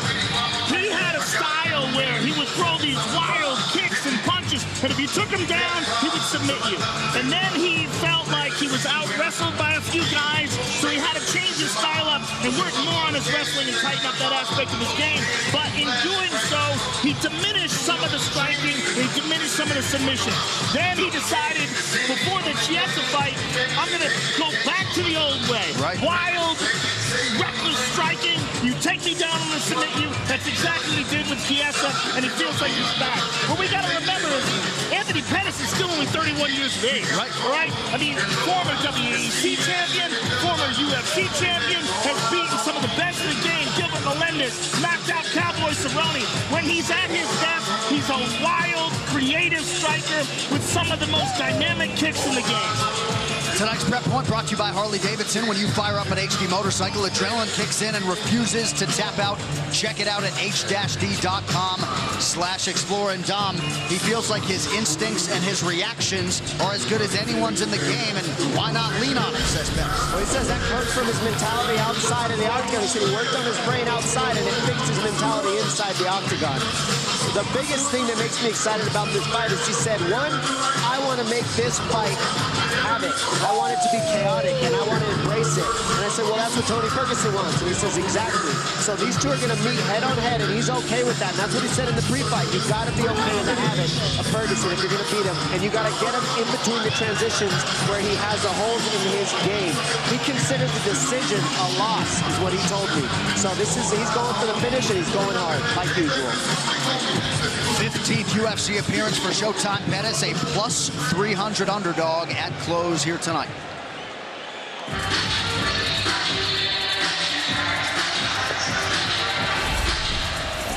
And time now to welcome back a man with one of the best lightweight resumes in UFC history. The first and as yet only man to put together a 10-fight winning streak at 155 pounds. Khabib has won 10 in a row. A couple of those were catchweight fights. His training is legendary. Tony Ferguson, 6 months after a major knee surgery, back to the octagon. He's a brilliant weirdo. That's what I would say about Tony Ferguson. He's brilliant. The guy shows up to the weigh-ins with ankle weights on. I mean, I don't even understand what he's doing there. Yeah. But that's Tony Ferguson. He marches to the beat of his own beatbox inside of his brain. He builds his own gym. He sets up training camp in Big Bear. He does all the construction himself. Yeah. He lays out the mats. He hangs up all the bars, all the different things he's going to work out with. And he's got the best Darce choke in the game. Catches it from everywhere. Brilliantly creative on the ground. Brilliantly creative standing up. He's a very, very interesting guy. What you said about Big Bear attests to the fact that he prepares cardio, strength and conditioning to the max. He believes, I already know how to fight. I'm going to do the technique. That's the easy part.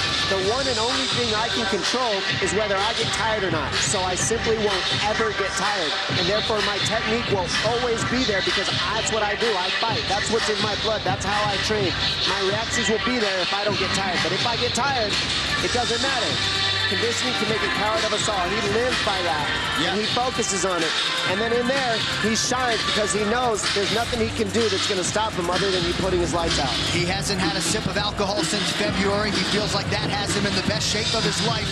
And you're right, Dom, that ability to push himself and push himself past his limits is what he believes sets him apart. You might be looking at the most exciting fighter pound for pound in mixed martial arts today. All right, this Tale of the Tape brought to you by Modelo Especial, brewed with a fighting spirit since 1925.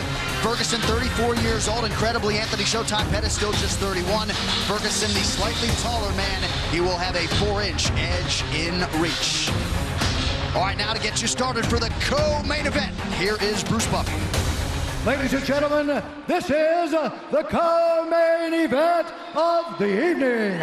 Sponsored by Motel 6. When you're ready to tap out, book online at motel6.com. We'll leave the light on for you. And Nemirov, bold character since 1972. And now, this fight is 3 rounds in the UFC lightweight division. Introducing first, fighting out of the blue corner, a mixed martial artist holding a professional record, 21 wins, 7 losses. He stands 5 feet 10 inches tall, weighing in at 156 pounds. Fighting out of Milwaukee, Wisconsin, presenting the former WEC lightweight champion and the former UFC lightweight champion, presenting the number 8 ranked lightweight contender in the world, Anthony Showtime Pettis. And now introducing his opponent, fighting out of the red corner, a freestyle fighter holding a professional record, 24 wins, 3 losses. He stands 5 feet 11 inches tall, weighing in at 155 pounds. Fighting out of Orange County, California, presenting the former interim UFC lightweight champion and the number 2 ranked lightweight contender in the world, Tony Ferguson. And when the action begins, our referee in charge, Jason Herzog. Jason Herzog, our referee. Brittany Palmer, thank you very much. Ready to go here, round 1 of 3 in this co-main event, to be followed by Khabib Nurmagomedov and Conor McGregor. Tony Ferguson back on that UFC canvas for the first time in about a year, taking on Showtime Pettis. Tonight's fight clock brought to you by Modelo Especial, brewed with a fighting spirit since 1925.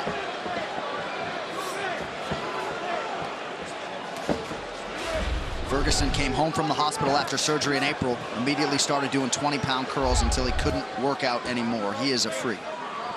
See Pettis going right after the knees right away at Ferguson. Right away. Right after the leg. And it already hurts. You see him limping already. Can't get kicked in the legs. That hurts. And Ferguson returns to him. And you see the scar on the side of his knee.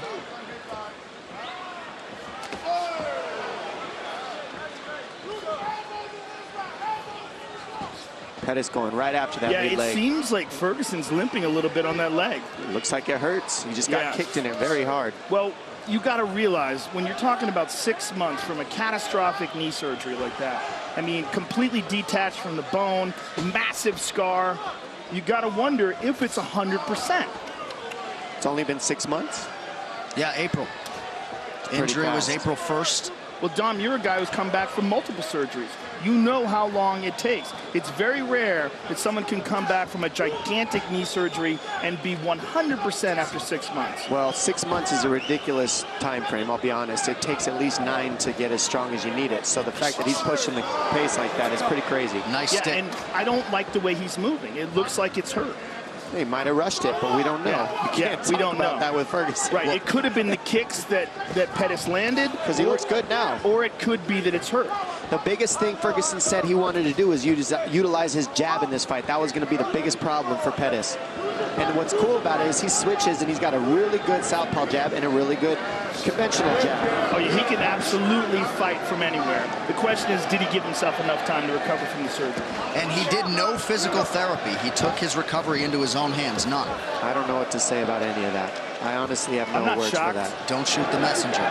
He's crazy. I'm not shocked. Yeah. But, I mean, he's brilliant in that regard. Correct. That's his own way.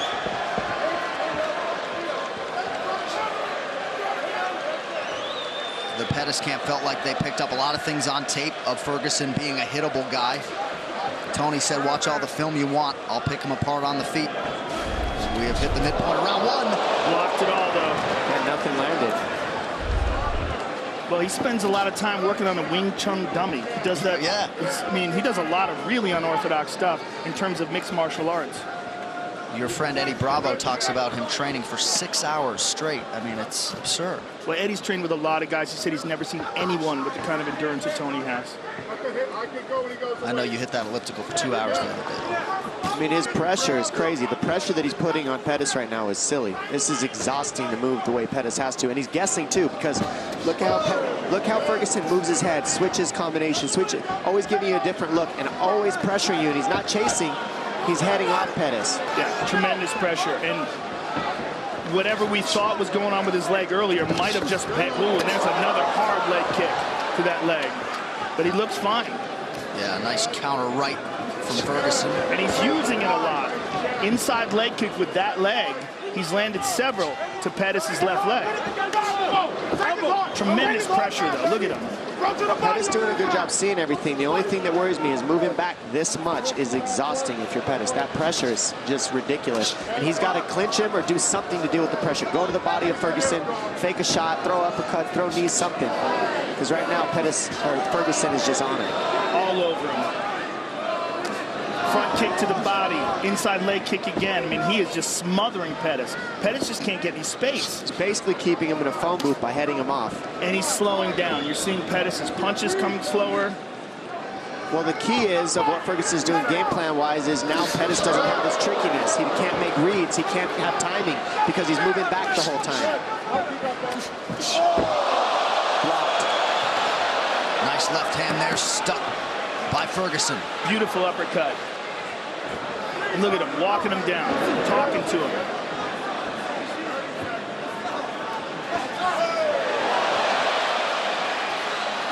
Beautiful jab there by Ferguson, former two-time All-American wrestler at Grand Valley State University as a wrestler.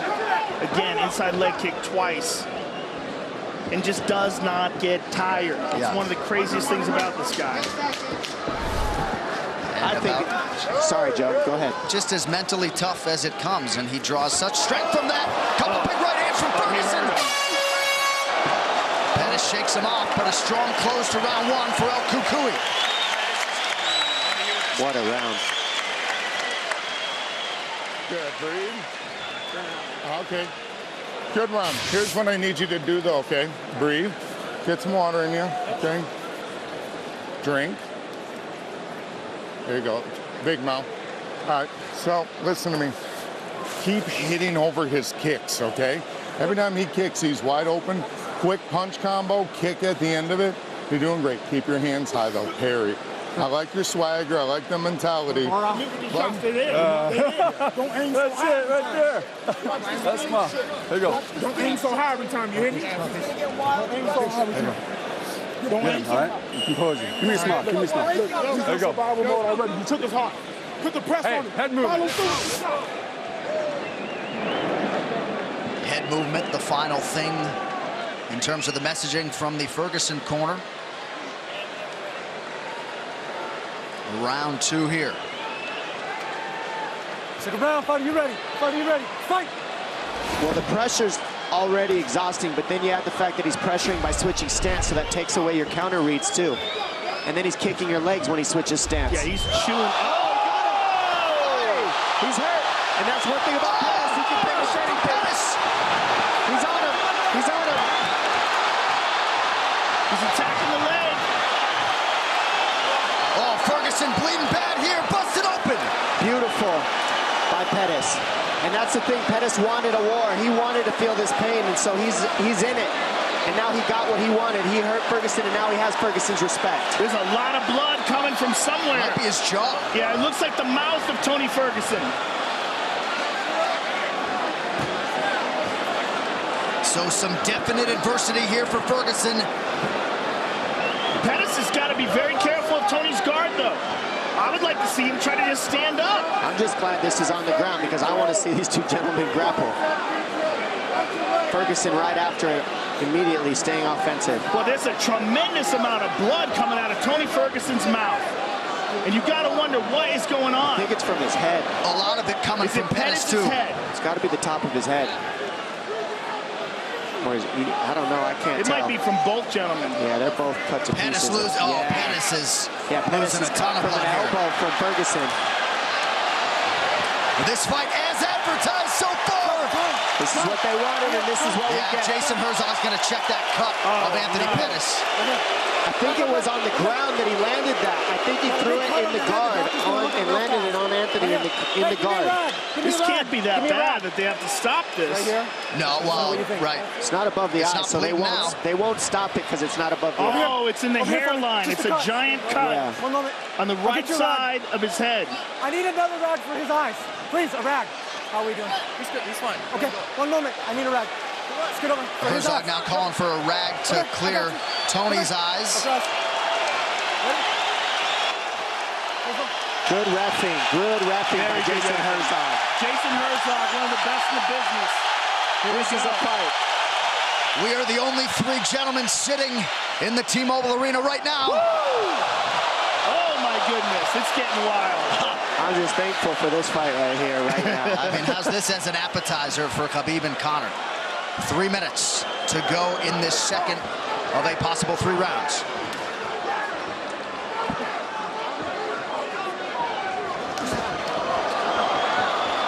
Ferguson ripping the body there.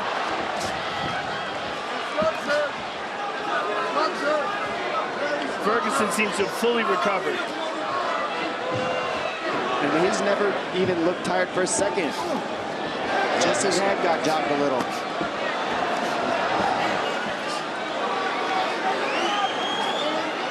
Watch Pettis look for an overhand right. It's there all night. Pettis flat against the cage here. But he's looking like the pressure is just too much again, like it was earlier. He landed a beautiful shot in between, and that's what he was saying he needed to do. Find the openings and land.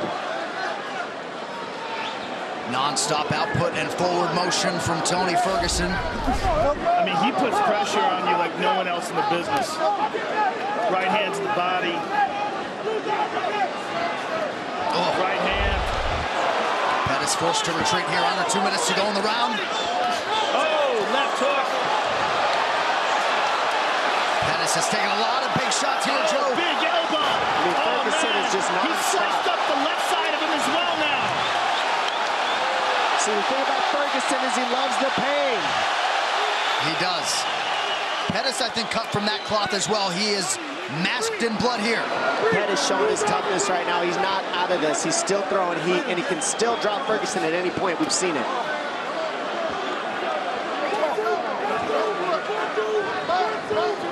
Oh, beautiful. Grab the hand, slip over the top with an elbow.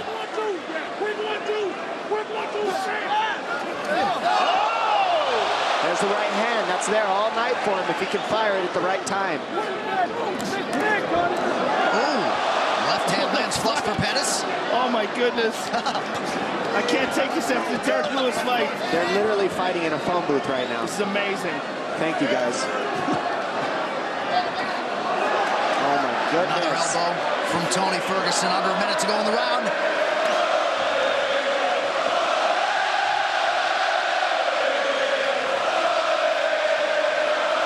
These guys are just exchanging in the corners.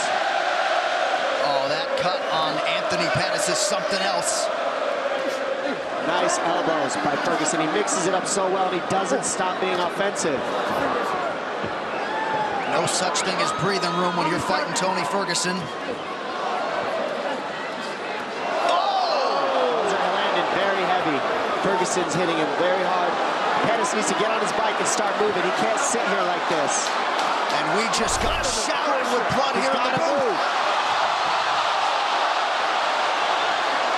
Final seconds of the round. Pettis covers up. Mixed martial arts. Gracious. Unbelievable pressure. Unreal fight so far.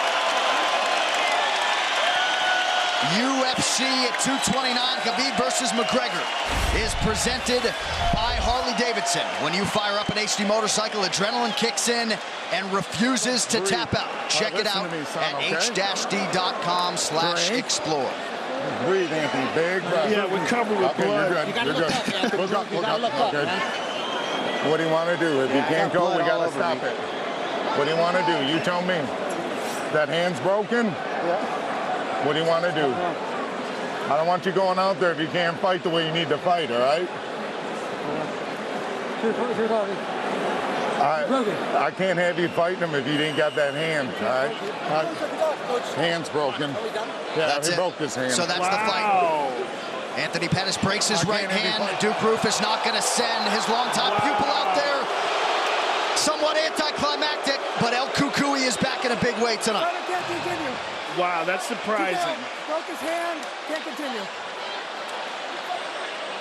You know, we sometimes sit here and bemoan the fact that corners don't save their fighters often enough. I know people are going to take issue with this. Any thoughts, Joe, in the immediate aftermath of that decision? No one knows Anthony Pettis better than Duke Roufus. If Duke Roufus thinks it's a good idea to stop the fight, there's no way anyone should disagree with that. He knows what should be done, what shouldn't be done. It's one of his biggest weapons. He broke his hand, and it seemed like he didn't want to continue either. He didn't want to fight this monster with one hand. You know, it's a good move because Tony Ferguson probably would have just beat the snot out of him. And how about the outpouring of emotion from Tony Ferguson? We tried to set it up as best we could, but what the last 6 months have held for this absolute warrior of a human being to come back and produce the way he did tonight is truly the stuff of legends. His UFC record lightweight winning streak is now 11. And for Anthony Showtime Pettis, his stock rises in defeat here tonight. This replay brought to you by Nemiroff, bold character since 1872. You can't be anything but thankful for these gentlemen for a fight like that. Incredible. And here we go. Insane. The big right hand lands. He throws an inside kick, and Pettis just hits him with a huge right hand and just puts him down. Then here you see he's cut, and he's finally just like, yes, this is what I wanted. Havoc. And he gets it. Ferguson cuts him over his left eye. Elbows, grabbing the hands the whole time. Non-stop punches, trading. These guys are fighting in a phone booth, bleeding all over each other, bleeding all over us. Reckless abandonment. Bodies were put on the shelf, and they just didn't care. Then Ferguson looking back at Pettis. Got you. Got you. You're done. I see you. Well, we build him as arguably the most exciting fighter in mixed martial arts at present. And Tony Ferguson certainly lived by those words yet again here tonight. The official decision brought to you by Metro PCS. Now Metro by T-Mobile. Discover the smarter way to get unlimited and see what's new on October 8th. Bruce Buffer now with that decision. Ladies and gentlemen, at the end of round 2, Anthony Pettis' corner has called a stop to this fight. Declaring the winner by TKO, Tony El Cucuy Ferguson. 805-231, I love you, baby. XTA, home team. Christina, I fucking love you, baby. Armand, Anthony, love you. I'm here with the winner, Tony Ferguson. First of all, Tony, welcome back, and thank you for an amazing performance. That was incredible. What a wild fight for as long as it lasted. Where you at, McNuggets, you fucking piece of shit? I'm gonna kick your ass! If fucking Khabib don't do it, I will! Son of a bitch, I'll give you a proper ass whooping any day. Let's get back to the Pettis fight, because that was a wild fight, man. First of all, what a quick turnaround from your knee surgery to come back. Was there any concern at all that you would rush this? No, man, no. Now, you fought one of the best strikers in the division, walked him down, but you did get clipped at one point in the fight. How bad were you hurt? I had fucking fun in there. There wasn't nobody was gonna take this fucking time from me. I went in there and act like it was sparring. I missed this shit for 1 year. You fucking fans are fucking amazing. I love you. I'm not gonna talk no more. I'm done. Thank you, Joe. Thank you, UFC. I'm fucking back. Thank you, Tony. Tony Ferguson, ladies and gentlemen. Tony Ferguson back in a big way tonight. That post-fight interview brought to you by EA Sports UFC 3. Get up to 50% off, including exclusive in-game content with the new limited-time UFC 3 Notorious Edition available on Xbox One and PS4 until October 16th. Joe Rogan. All right, first of all, Anthony, thank you for a wild fight for as long as it lasted, and it looked like you were having a great time out there. Hell yeah, I had a fucking great time. I'll do it again. I broke my fucking hand. The one I hit him with, broke my fucking hand, man. So I tried to put him away. It started hurting when I was throwing it, so I lost a big weapon in there, but no fucking excuses. Tony's a fucking tough Mexican, bro. Thanks for the fight. Well, listen, this was the old Anthony Pettis. You came out wild, you came out creative, you clipped him, you had him hurt at one point in time. That's a tough guy, bro. I hit him with the right hand. I felt my hand shatter. I'm like, shit, you know, I should have choked him out, but he's a soldier, bro. I tested that leg, his leg, he withstood it, but I just tried to put on the show for all the fans and have a good time doing it, man. So thank y'all for coming here, bro. Had a great fucking time. Can't wait to do it again. Thank you, Anthony. Thank you for an amazing fight. Anthony Pettis, ladies and gentlemen. Gotta think some bonus money will be coming the way of Anthony Showtime Pettis and Tony Ferguson after what they produced here tonight for mixed martial arts fans around the world. Well, there he is. Let's go, the two-division champion, UFC light heavyweight and heavyweight king at present, our broadcast partner, Daniel Cormier. And how about the four-time major winner, Rory McIlroy, out to support Conor McGregor here tonight. Mr. Lomachenko in the building as well, one of the best pound-for-pound boxers in the world, taking in UFC 229 here tonight. That is the back of my shirt right now. So we are covered in blood, lathered in blood, and I don't mind it. I don't mind it. I don't know. For UFC 229, Khabib versus McGregor, brought to you by Harley-Davidson. You fire up an HD motorcycle, adrenaline kicks in and refuses to tap out. Check that out at h-d.com/explore. All right, now let's pull up the lightweight fighter rankings brought to you by EA Sports UFC 3. Get up to 50% off, including exclusive in-game content with the new limited time UFC 3 Notorious Edition, available on Xbox One and PS4 until October 16th. And this is what makes mixed martial arts great. You have the best fighting the best. The #1 ranked contender, Conor McGregor, who left to go pursue boxing as the lightweight champion, relinquished the title. Khabib Nurmagomedov assumed the throne in his absence. And tonight, in a matter of moments, they will lock the octagon gate behind Khabib Nurmagomedov and Conor McGregor.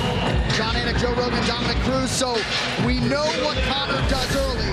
I mean, over under 30 seconds for the first level change from Khabib. How do you expect him to handle the first minutes of this fight? The real question is, can Khabib close the distance and get a hold of Conor?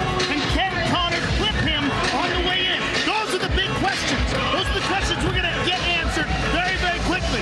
The next question, if Khabib takes Conor down, can Conor get back up? Those are the two big questions. That's what it comes down to. And the missing link on the stand-up that makes this fight different than anybody is two things. One, Conor McGregor is a southpaw. We haven't seen Khabib do very well striking with some southpaws as we've seen. Problem number two, Conor McGregor can knock people out moving backwards. He hasn't dealt with anybody that has fought him that moves backwards and can knock you out. Conor McGregor can do this. So if Khabib's pressuring forward the whole time, he's got to be careful. It's got to be in and out, because if he just non-stop pressures, he's going to get clipped on the way in. He has to be very cautious, and a lot of fakes have to be mixed in there, or Conor will get his timing and will hit him. Then the big question is the spectacle. How does Khabib handle the spectacle? Because this is bigger than anything he's ever experienced. We know Conor rises to the occasion. The Jose Aldo fight's a perfect example of that. He came into that octagon like he owned the building. Right. Can Khabib eat the pressure in the way Conor does? And can he take the punches? I mean, the bottom line is, can he take the damage? We've seen Khabib does get hit. It is a fact. It's not like he never gets hit. Can he take the power of Conor McGregor while he goes for the takedown? And can he time the takedown? Or does Conor McGregor have the nice punch count and he makes it so that Khabib has to stand with him? There's a lot of questions in this. There's so many questions. Oh, and we're getting answers soon. With that setup, there ends the wait for the biggest fight in UFC history. Khabib Nurmagomedov, the undisputed champion, welcoming back the Irish superstar Conor McGregor. Let's see how it plays out.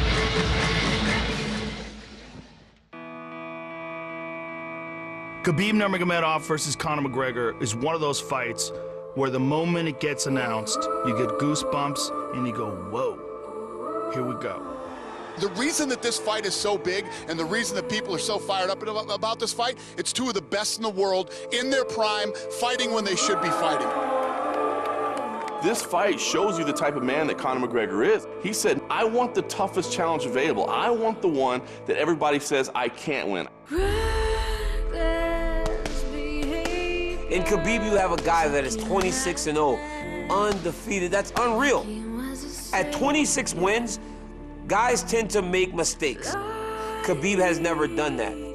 This is the most intriguing stylistic matchups and, without a doubt, the biggest fight in the history of the lightweight division, and in my opinion, the biggest fight in the history of the UFC.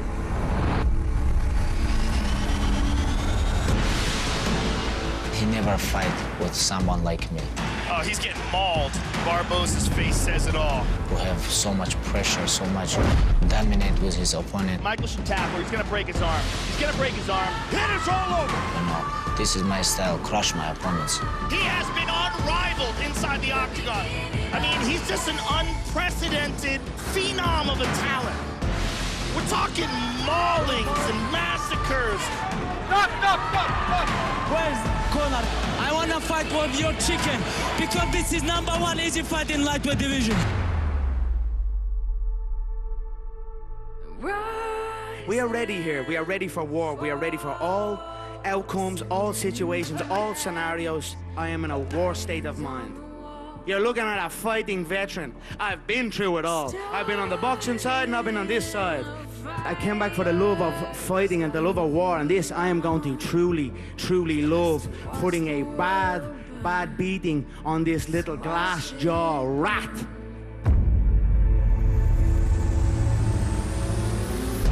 Oh, he's hurt!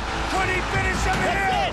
Wow. My belt has been never taken from my waist, so they've got to build up these fake champions. But here I am, returned to take back my throne. I know he is afraid of a smack. And if you're afraid of a smack off me, a smack will feel like a double-barrel shotgun. Oh! He slapped him! Like that! What you gonna do if you don't knock me out? You have to knock me out first or second round. What you gonna do? I'm gonna keep going. If you don't knock me out, it's gonna be a very long night to him. Trust me, mate. I'm ready for a long night. Now you're up on the real kid. You're with the real dogs now, brother, yeah? He's in over his head.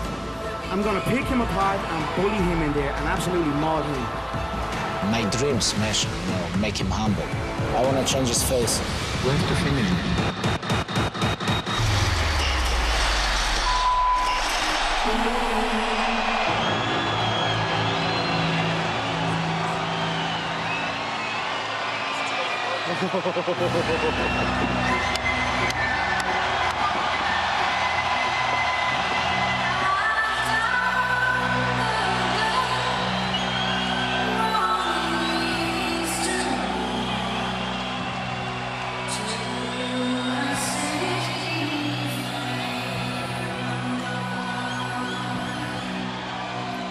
Yes, yes, yes.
And realized a $100 million payday in a boxing match with Floyd Mayweather. Some suggested he would never return, but Joe, if you know the man, you know he cares deeply about mixed martial arts and his MMA legacy. And now the first UFC fighter to simultaneously hold 2 UFC titles is back to pick up where he left off. He loves this. When you have $100 million in the bank, you do this because you love this. He loves this, he loves being the champion, and he truly believes that he has the style to reclaim his throne. Tonight's bet point brought to you by Harley-Davidson. When you fire up an HD motorcycle, adrenaline kicks in and refuses to tap out. Check it out at h-d.com/explore. Because of his personality, because of his skill set, because of his spectacular success inside the octagon, it makes this so interesting. I mean, this is such a heated moment of anticipation. I can't wait, Dominic Cruz. I can't wait. And it's so exciting to be here and to get to call this fight because every single ounce of this is going to be technique at the highest level. When they're grappling, it's going to be technique at the highest level. When they're striking, it's going to be chess match. It's going to be non-stop reads. And Conor McGregor is one of the best in the world at finding that pinpoint timing and making it count to put on the show for the world. It is going to be epic. And here comes the strut.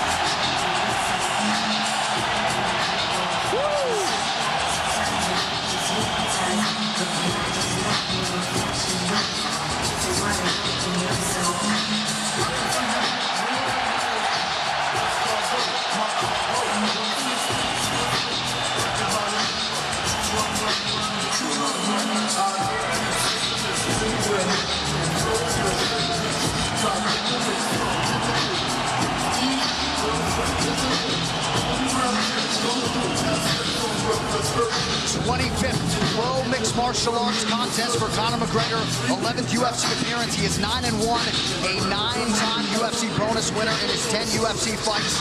18 career wins by knockout or TKO. Few understand and manage distance better than the notorious Conor McGregor.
Have failed to solve Khabib Nurmagomedov in a mixed martial arts setting.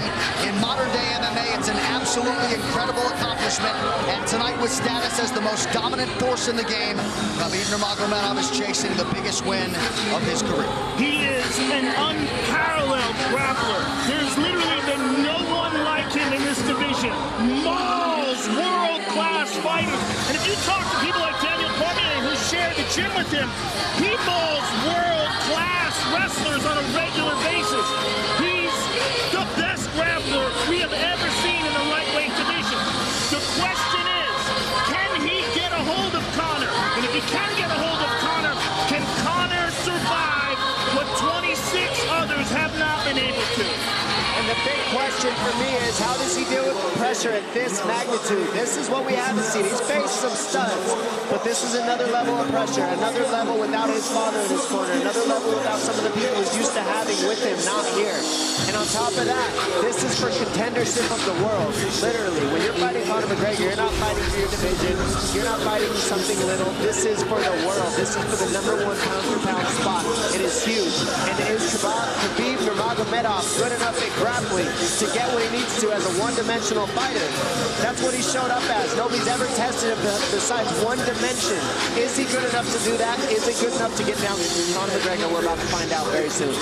His record, 21 takedowns landed in a 15-minute fight, will likely stand the test of time.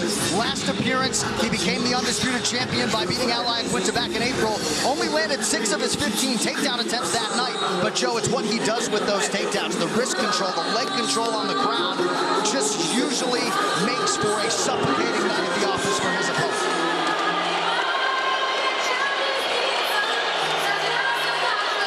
I've never been more excited for a fight. I agree.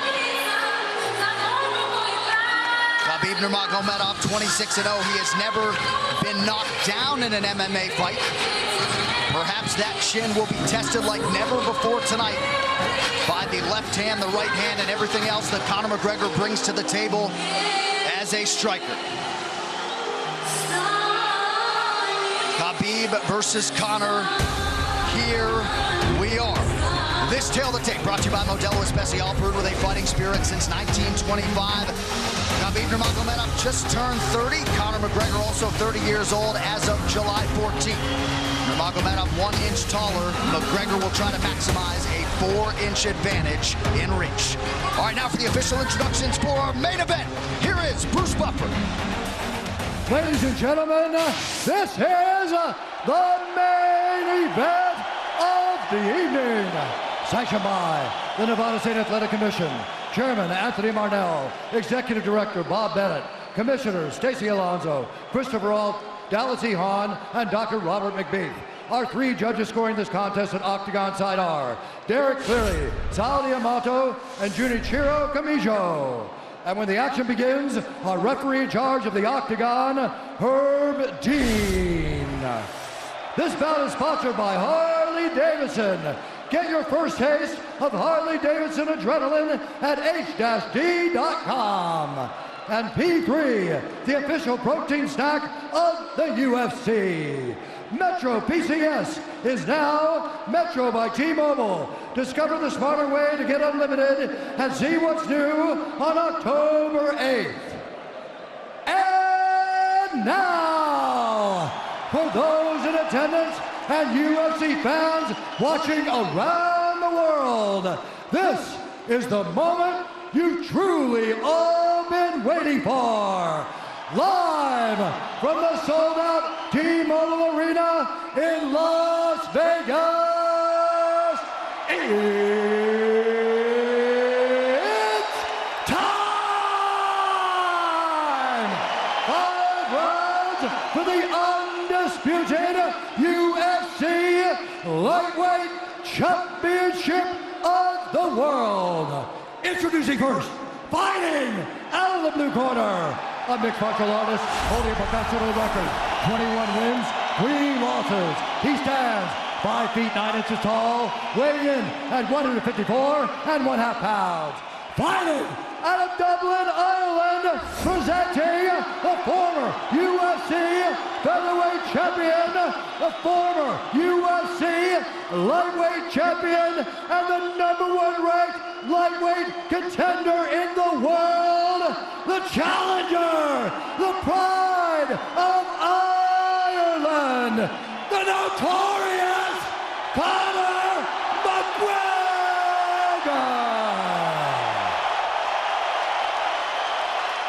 And now introducing the champion, fighting out of the red corner, a mixed martial artist holding an undefeated professional record, 26 wins, no losses. He stands 5 feet 10 inches tall, weighing in at 155 pounds.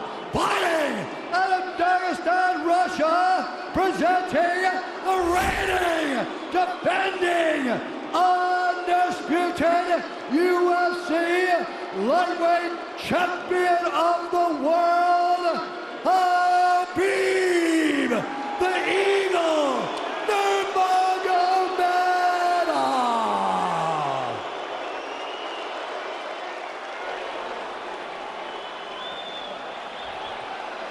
All right, gentlemen, we've been over the rules. Protect yourself at all times. Follow my instructions. We're gonna keep this clean. Touch gloves now if you wish to. All right, let's do this. Well, if you bet that the fighters would not touch gloves, cash those tickets, and wherever you are in the world tonight, one way or another, we will all witness a piece of UFC history. The king is back, looking to regain his throne. And we are underway. This fight clock brought to you by Modelo Especial, brew with a fighting spirit since 1925. McGregor in green, Nurmagomedov in black. McGregor lands early. Pressure right off the bat by Conor. He's trying to force the shot out of Khabib with pressure instead of waiting for Khabib to come at him. Khabib got a hold of his ankles. He's got his leg. And what he's got to do is get his left leg over the back ankle of Khabib's right leg. He needs to get that. Conor needs the left leg behind the ankle of Khabib in order to stuff this. And now he's got it. But a good defense by Conor so far. Look at this. Got the ankles. As long as he stays on the ankle, he's good. He's doing a fantastic job of defending. Look at him spinning around. Khabib looking to complete the takedown, and he gets it. Man. Conor gets right up to the cage. Let's see if he can get back up to his feet. This is one of the big questions. He's got his feet tied up well. Look how good Khabib has done a job of wrapping those two legs up together. This is what he does to everybody he fights. He crosses your legs, and now if your legs can't get away, then you can't get up. You're pinned to the floor. And he's done this better than anybody. He elevates and straightens your legs out. And now what he's going to do is try to lift Conor's knees and legs higher than Conor's head so that he can't move.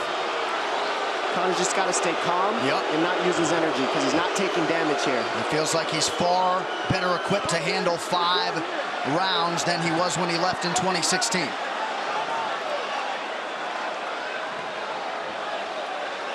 Khabib does such a good job of wrapping those legs up, extending them and wrapping them up so you can't get them out from under you. I've never seen anybody be able to straighten the leg out like that. The way he hangs and he almost knee bars you by collecting your heel up. It's just different how he holds you there. Most people can get away when you do that, but when Khabib grabs your legs, he just keeps them. Yeah, he's doing it again. Look at him pinch those legs together. He does it different, and they cross every single time. He crosses them over each other. He's just so good at squeezing. This is what you got to do to Conor early, though. If you're Khabib, you have to do this early. You can't try to give him all the rest he needs in the first couple rounds. That's when Conor's the most dangerous. Couple right hands have landed for Khabib. His first strikes of the fight. McGregor trying to control his breathing. Ate a big right hand there. And what Conor's doing is he's trying to dig underhooks and stay in a ball so there's no hooks. So Conor, see how he's got over the top of Khabib's head or his arms? He needs to get in between the arms and legs of Khabib if he's going to get up. He can't be on the outside of Khabib's arms here. Again, Khabib ties those legs up together. It's just tremendous how he does it. And it's something that you see him do against every single guy he fights. They know what he wants to do. They can't stop it. He's got a different type of pressure from here. I think he's just extremely strong as well. And now he's under the back of Conor,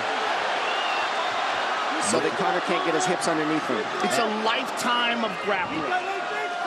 And you do have a referee in Herb Dean that is going to give Khabib every opportunity to work on the ground, especially when he has the legs trapped. Right now we're seeing Conor okay because he's not taking damage, so he's staying very calm so he doesn't waste his energy. But once he gets wore out from this grappling, then you're going to start seeing Khabib posture up and start landing the big punches. But he can't do it too soon because otherwise Conor will get away. He's got to play the squeeze game right now. Nice pass, straight to half guard. And now the pressure is just heavy here. You could tell he's extremely heavy. That left shoulder and the chin of Conor really makes it minimal for Conor to be able to get to a hit. He does a tremendous job, and he keeps you from being able to breathe. pressure on the chest, and then the overwhelming sensation that he can continue to do this as long as he wants. And that is exhausting in and of itself. I love that he's just being patient, though. This is what you've got to do to Conor early. You can't be silly and try to pretend that you're going to give him space to stand up. You've got to smother him and try to take some of the wind out of his sails early so he's not so powerful. Take some of that pop away and then take some chances after that if you're Khabib. And Conor can't use too much explosive energy to try to get up without technique. If he does that, he knows he's going to burn himself out, and he knows if he can't stop Khabib, Khabib's going to be able to do this in the second, the third, the fourth, and then how long can he keep him away from him? Well, don't forget, Conor used literally no energy right now because he took no damage. He did get stuck on the floor, but he has no, so this second round he'll be fresh. Let's see what he does with it. Exactly the start that Khabib Nurmagomedov was looking for in round one.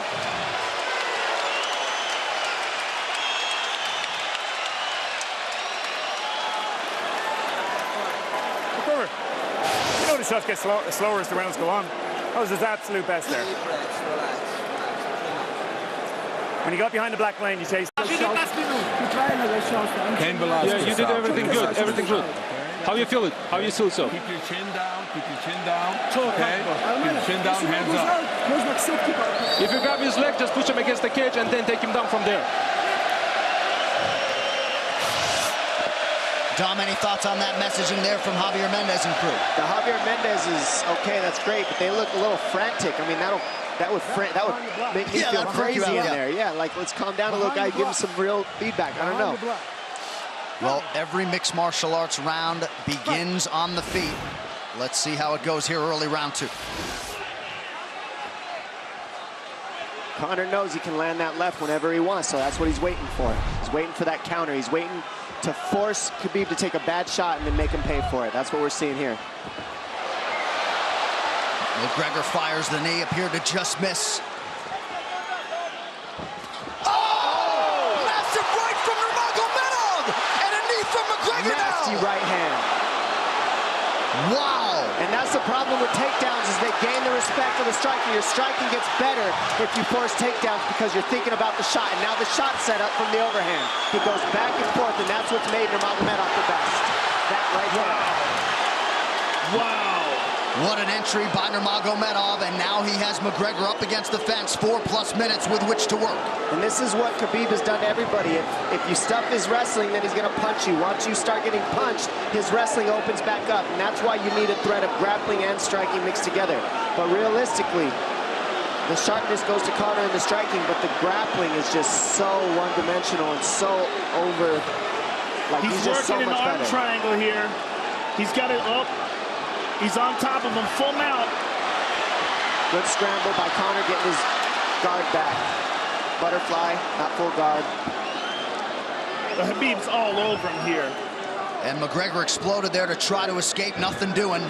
90 seconds gone by here, round two. And the moral victory of Khabib landing that big right hand. Oh, big ground and pound. And Khabib said he wanted to make Conor suffer. He also said he wanted to change his face. This is one of the scariest things I've ever heard a person say about a fight. Well, not unlike Tony Ferguson, Khabib can go all day.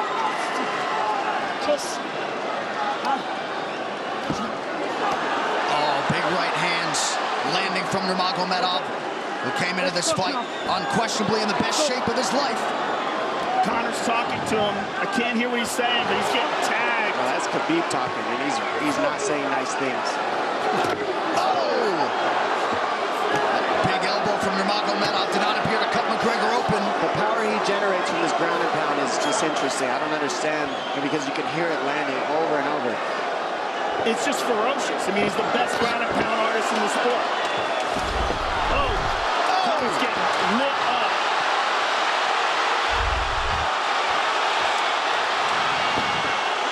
Conor's in serious trouble. Oh, massive ground strikes here. Herb Dean watching closely. Khabib is trying to smash his face. McGregor forced to just cover up. How many shots can one man take? 2 minutes to go in the round. And he's trying to gas Khabib out because he's taking shots, but they're not the worst shots you can take. He's covered up. It just doesn't look good. I don't think he's trying to gas Khabib out. I think he's getting smashed. I think it's a mixture of everything. I don't think he has a choice here. I don't think he's trying to gas him out. I think he's getting smashed. I agree, but if you have no choice either. Illegal knee on the ground by Conor. A knee to the head of a downed opponent. Can't interlock the toes in the fence. McGregor got away with that one, still doing it. Herb Dean should be warning him there. He's going for a Kimura here. That is tight. That looks like it's going to get finished here, ladies and gentlemen. That's tight. Good defense. It's like Conor's not even sure. Why isn't he trying to get up? Because he's exhausted and he's getting his face punched in. And I don't think he can. I just think Khabib is so much better on the ground that he's surprised. I agree. And Nurmagomedov's output hasn't waned one bit.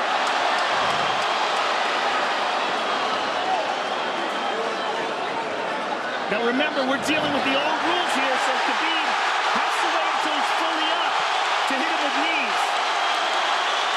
Crowd goes bananas as McGregor gets upright, but for how long? And he's taking some big, deep breaths.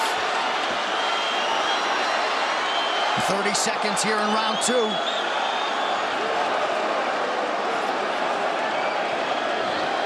Khabib can keep this pace for 5. And I don't believe Conor has a stoppage win in the UFC after the second round. That is correct.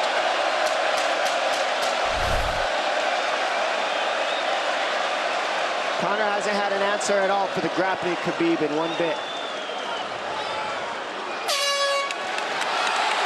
Nurmagomedov with a huge second round, likely a 10-8. It's those low singles coming from halfway across the cage now. Draw him on, Conor. Pop the jab and pull out. Let him fall into the space. Straight uppercuts there. Do not chase him this round. Draw him on. If you push him back, you can spend the first minute just getting your recovery. Khabib is not even tired here. This is what's terrifying. Look at this right hand. Boom. Clips him on the chin. Drops him. Let's see it again. Winging right hand. And as you said, Dominic Cruz, he was looking for the takedown, and that's why he got hit by the right hand. It takes you back to Crow Cop versus Kevin Randleman. Same sort of situation. You've got to respect the takedown, especially when you don't get up. Round 3 brought to you by P3, the official protein snack of UFC. John Kavanagh not wanting McGregor to chase. We'll see if he can oblige. Kavanagh said pressure to get your air back. You can get a little air if you pressure in the beginning. And now Khabib's tired too, don't forget that. The striking, he's full of blood. They both are. Perhaps McGregor sensing that now. McGregor looking for that big left hand. Khabib used tons of energy on that ground and pound, Joe. Tons. That was a crazy pace, that last round. Well, we did see him slow down considerably against Iaquinta'yı in the later rounds. And now you're seeing Conor go at the body. That's the same thing he did to Mendez. He waited 2 rounds and started teeping at the body, and then starts going up high. There it is. There's the teeps to the body. He's just trying to take their out of Khabib, letting Khabib wrestle himself out. Because you gotta, it can go both ways. Well, you hate to read too much into the body language, but this is as fatigued as I've seen Khabib Nurmagomedov in that octagon. I don't know if he looks fatigued to me. It doesn't look like he's breathing heavy. It looks like he's trying to find his moments, but he's getting outboxed. Yeah, I don't think he's tired. I think he's just a little heavy from the grappling last round. But he's not tired per se. His muscles are full of blood, so he's a little slower. And that's where Conor can use his left. And there's the shot. And that's what his coaches, that's what they were talking about. He stuffed that one. Oh, elbow by Conor. That's what Kavanagh was talking about. Said the first couple shots are going to come heavy. Later, they won't be so heavy. Big right hand by Khabib. Just over 3 minutes here in this 3rd round. Level change from Khabib. He stuffs that as well. Look at this. This is where it's getting interesting. Now, the real question is, how much endurance does Conor have now? How much has he worked on his conditioning?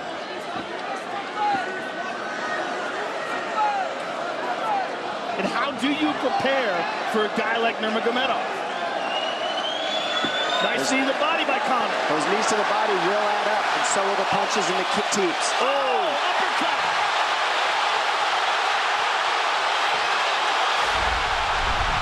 McGregor feints.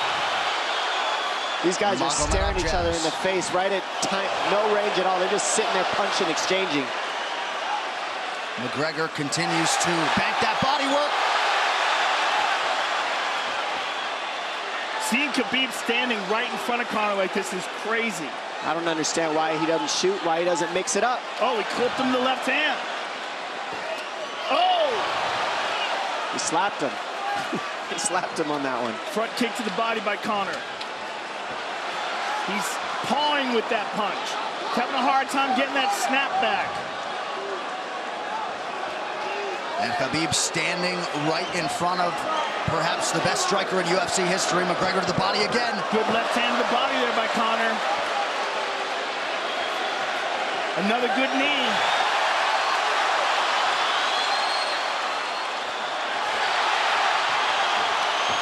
Khabib to the body. He doesn't seem to fear the power coming back from McGregor as yet.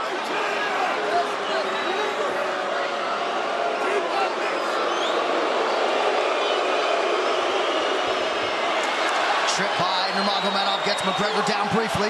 Back up to his feet, though. Very interesting.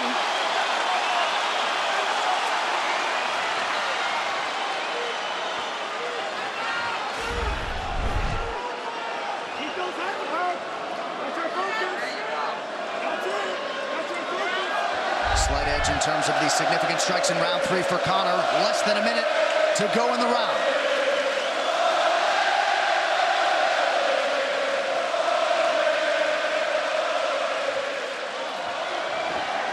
And you see how Conor's collecting the left arm of Khabib. That stops him from being able to connect his hands, and he can't double off or grab a single leg. If you can't lock your hands together, you can't finish a takedown. So Conor's leaning against the fence and just controlling one arm. So what does Khabib do to counter that? You got to try to get a single leg the best you can, because you can't get a double as long as Conor's controlling your wrist. He's grabbing the glove there. You can't clasp your hands together. The only thing you can do is keep the pressure like he's doing, so you're not getting picked apart.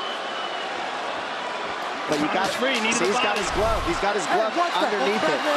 Keep fighting. Keep fighting. So he's just holding it so he can't complete the takedown. Stop. 15 minutes in the books. We head to the championship rounds. Grabbing. What did Khabib just say to him? Couldn't understand it. Well, Conor was grabbing his glove, which... Here. No, too much work. Okay. Here.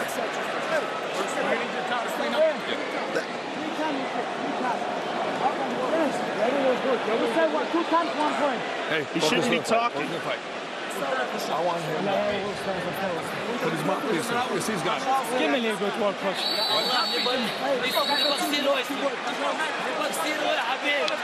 Khabib there protesting to the referee, Herb Dean, that 3 times Conor McGregor has held the glove. The championship rounds, ladies and gentlemen. Here we go.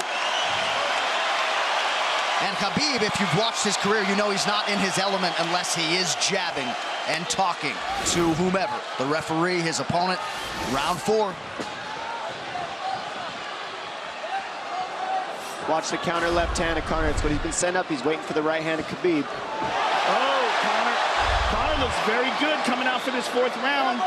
I swear, I think this is when he was looking to try to get him, wait for Khabib to get a little tired on the takedowns and look to knock him out later. You would think it'd be the other way around, though.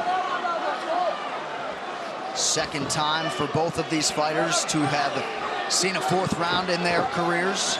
That jabbing front kick to the body. He used that fantastically against Chad Mendes, and he's using it here again tonight. There it is again. He's so worried about the power in his hands that sometimes you forget about his legs.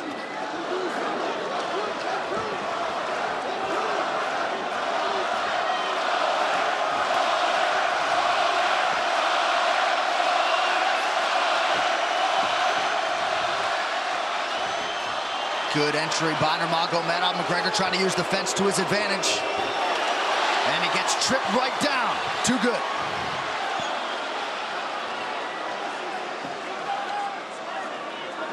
He does such a good job of using his legs to wrap up your legs. But Conor's back up to his feet almost. And this is where Khabib really starts to get ahead from this position. Once he gets here, he doesn't let go of that grip. And he goes back and forth between the double, and he wears you out by putting all that pressure on your arms like that. It makes you carry his weight up against the fence. He's done this time and time again, and when you try to stand up without hand control, he throws you. Another warning from Herb Dean for a fence grab there. His grappling is just one step ahead. Just tremendous control on the ground. 4 of 7 on the takedowns for Nurmagomedov. But it's what he does with them. 2 minutes have gone by here in round 4. Got an arm triangle almost, but Conor got weaseled his other arm in there.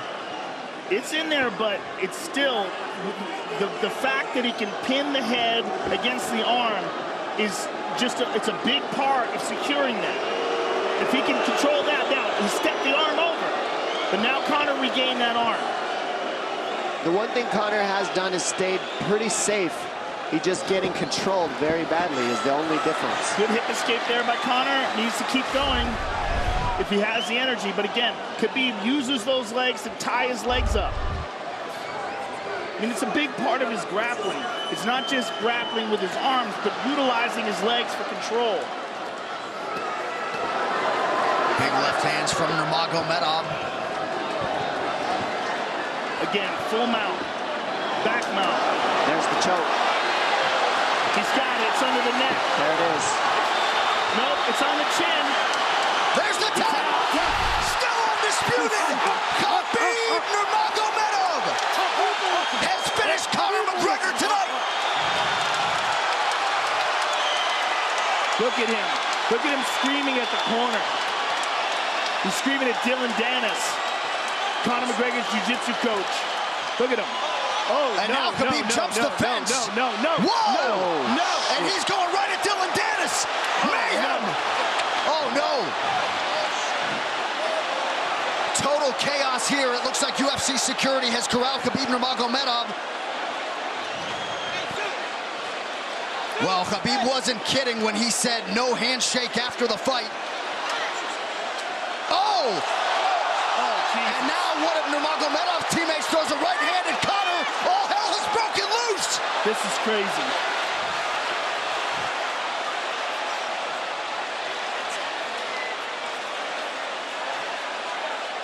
And this is not... Well, this is not something we're going to like, nothing we're going to condone. It's not something we want to promote. This is not professionalism, but it is the fight game to an extent. This is horrible. It can get nasty. This is the nastiest I've ever seen. Yeah, this is not how you want it to be in this sport. This is not how we want to represent ourselves. Jumping out of the octagon like that and attacking someone in the crowd. And I mean, that is so stupid and so unnecessary and so foolish. After such a spectacular victory. And one of Khabib's teammates, I believe, Zubair Tukhugov, landed a right-hand flush on Conor McGregor in there. This is going to stain an incredible performance for Khabib Nurmagomedov and out of character for him, too. Yeah, this is not the way you want to represent the sport here.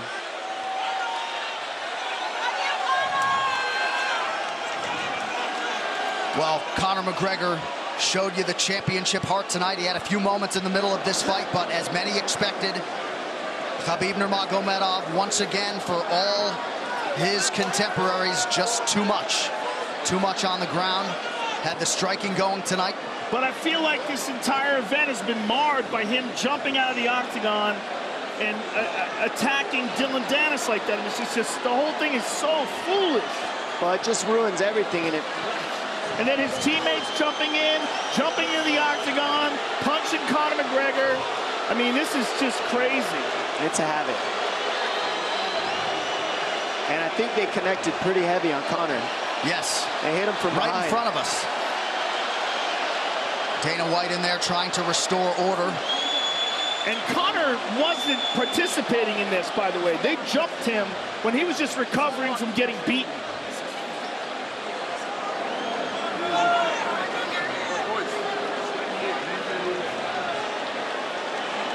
Well, hopefully the worst of this is behind us, but drinks are starting to fly a little bit in here. And Khabib is back inside get these people back in here? Why don't we just separate them? I mean, well, I don't know if there's enough security in the world, because more people who are in dispute here are moving towards the cage, and I don't know if there's enough security to get them out of there.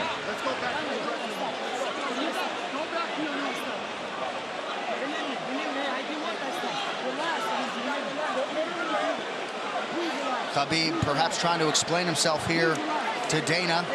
Yeah, you don't want to be anywhere near the press conference after this.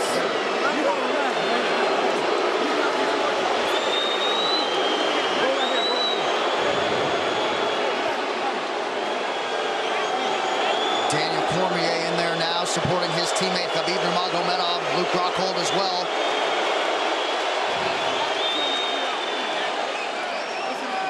But one thing that is undisputed about Conor McGregor is that he is honorable in defeat, Joe, respectful in defeat, and he did not deserve that right hand, the wayward right hand from a teammate inside the octagon after losing a mixed martial arts fight. No, that was disgusting. It was two things disgusting. Khabib jumping out of the octagon and attacking Dylan Dennis was foolish. But Khabib's friends jumping into the octagon and attacking Conor, who had no idea that they were there, just jumped on him, was completely cowardly. And just, I know they're friends with him and they got caught up in the moment, but it's so unnecessary, so terrible for the sport, and ruins this moment, which is an incredible moment for Khabib. And we have to get back to it, to that end. This replay brought to you by Nemiroff, bold character since 1872. Well, let's take a look at it here. This is the end of the fight. Khabib takes Conor down. Again, ties up his legs, gets his back, drags him to the ground.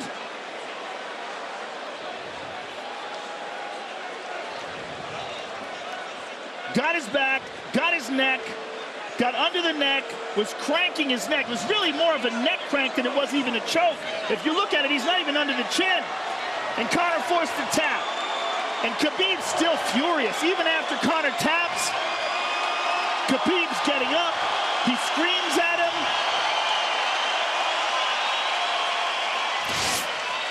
I mean, this is awful.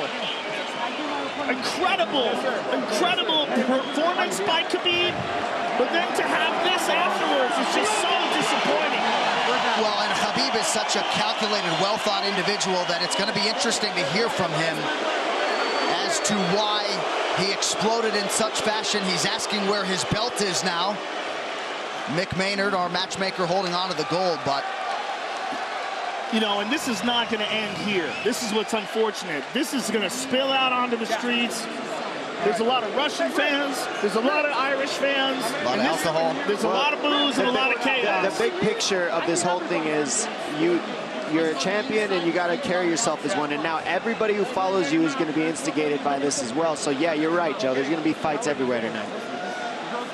Just when you thought maybe you had seen it all. An amazing night of mixed martial arts competition, somewhat marred here late by the fight after the fight. Dana White's in front of us right now, just disgusted by the whole thing. Saying that Khabib probably won't be fighting again for a long time, and maybe not Conor either. Well, Conor didn't do anything. I mean, Conor lost, but he stayed there and he got attacked. True. Khabib jumped out of the octagon, attacked Dylan Dennis. His friends jumped into the octagon and attacked Conor. Conor didn't even retaliate. I mean, he got jumped. Yeah, that's what it amounts to. What's crazy is Khabib doing that. He's going to get fined. He's likely going to get suspended. This is awful. It's just not a pretty way to become champion, in my opinion. It's not how I would want it. And just, I can't overstate how out of character it is for the eternally composed Khabib Nurmagomedov, sure. Well, he's a respectful man, and when he's disrespected, he takes it extremely personally. He doesn't think this is just a game. This isn't fun. It's not promotion. For him, this is deeply, deeply personal. It's rooted. It went all the way to families for these two gentlemen, so it's a big deal for both of them. Here's what's going to happen. What's going to happen is, this is what I believe. If I put this belt on you, everybody's going to start throwing shit into the octagon. Are you ready for this? Not other people might get hurt.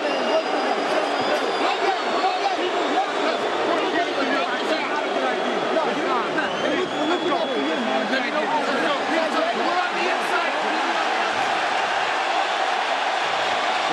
So they're going to usher Khabib Nurmagomedov out of the octagon. And Dana White said he wasn't going to put Khabib's belt on him. This is crazy.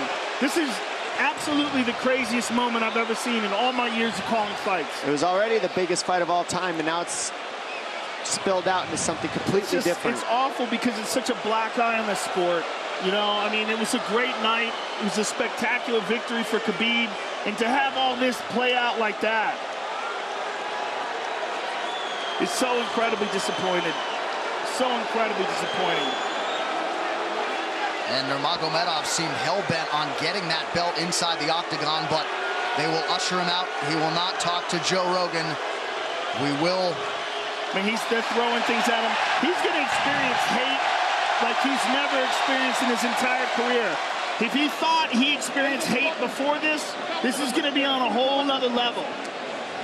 All right, the official decision brought to you by Metro PCS, now Metro by T-Mobile. Discover the smarter way to get unlimited and see what's new on October 8th. One final time tonight. Here is Bruce Buffer.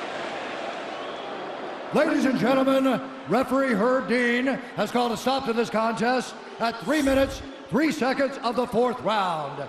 Declaring the winner by submission due to a rear naked choke, and still the undisputed UFC lightweight champion of the world, Khabib the Eagle Nurmagomedov.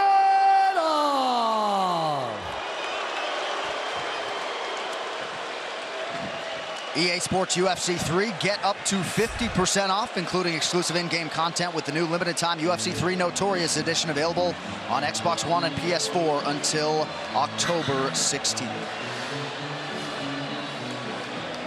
It's so weird to watch them run a commercial now. Yeah, it really is, isn't it? It's so surreal. I'm just glad we didn't send you in there, my man. Yeah, I know, right? I would have got run over. I know you kick hard, but... Please. I would have got run over. What would have been your technique of choice? Running. Running, jumping over the cage. I mean, I would have tried to talk some sense into Khabib. I wish someone had grabbed him and said, don't do this. Just don't do this. I mean, I can't believe we needed more security. We had more security here than I've ever seen in any fight ever before. Everybody anticipated this was going to be a hot moment where there's going to be a lot of tension. But to have this play out the way it played out is just, it's so disappointing.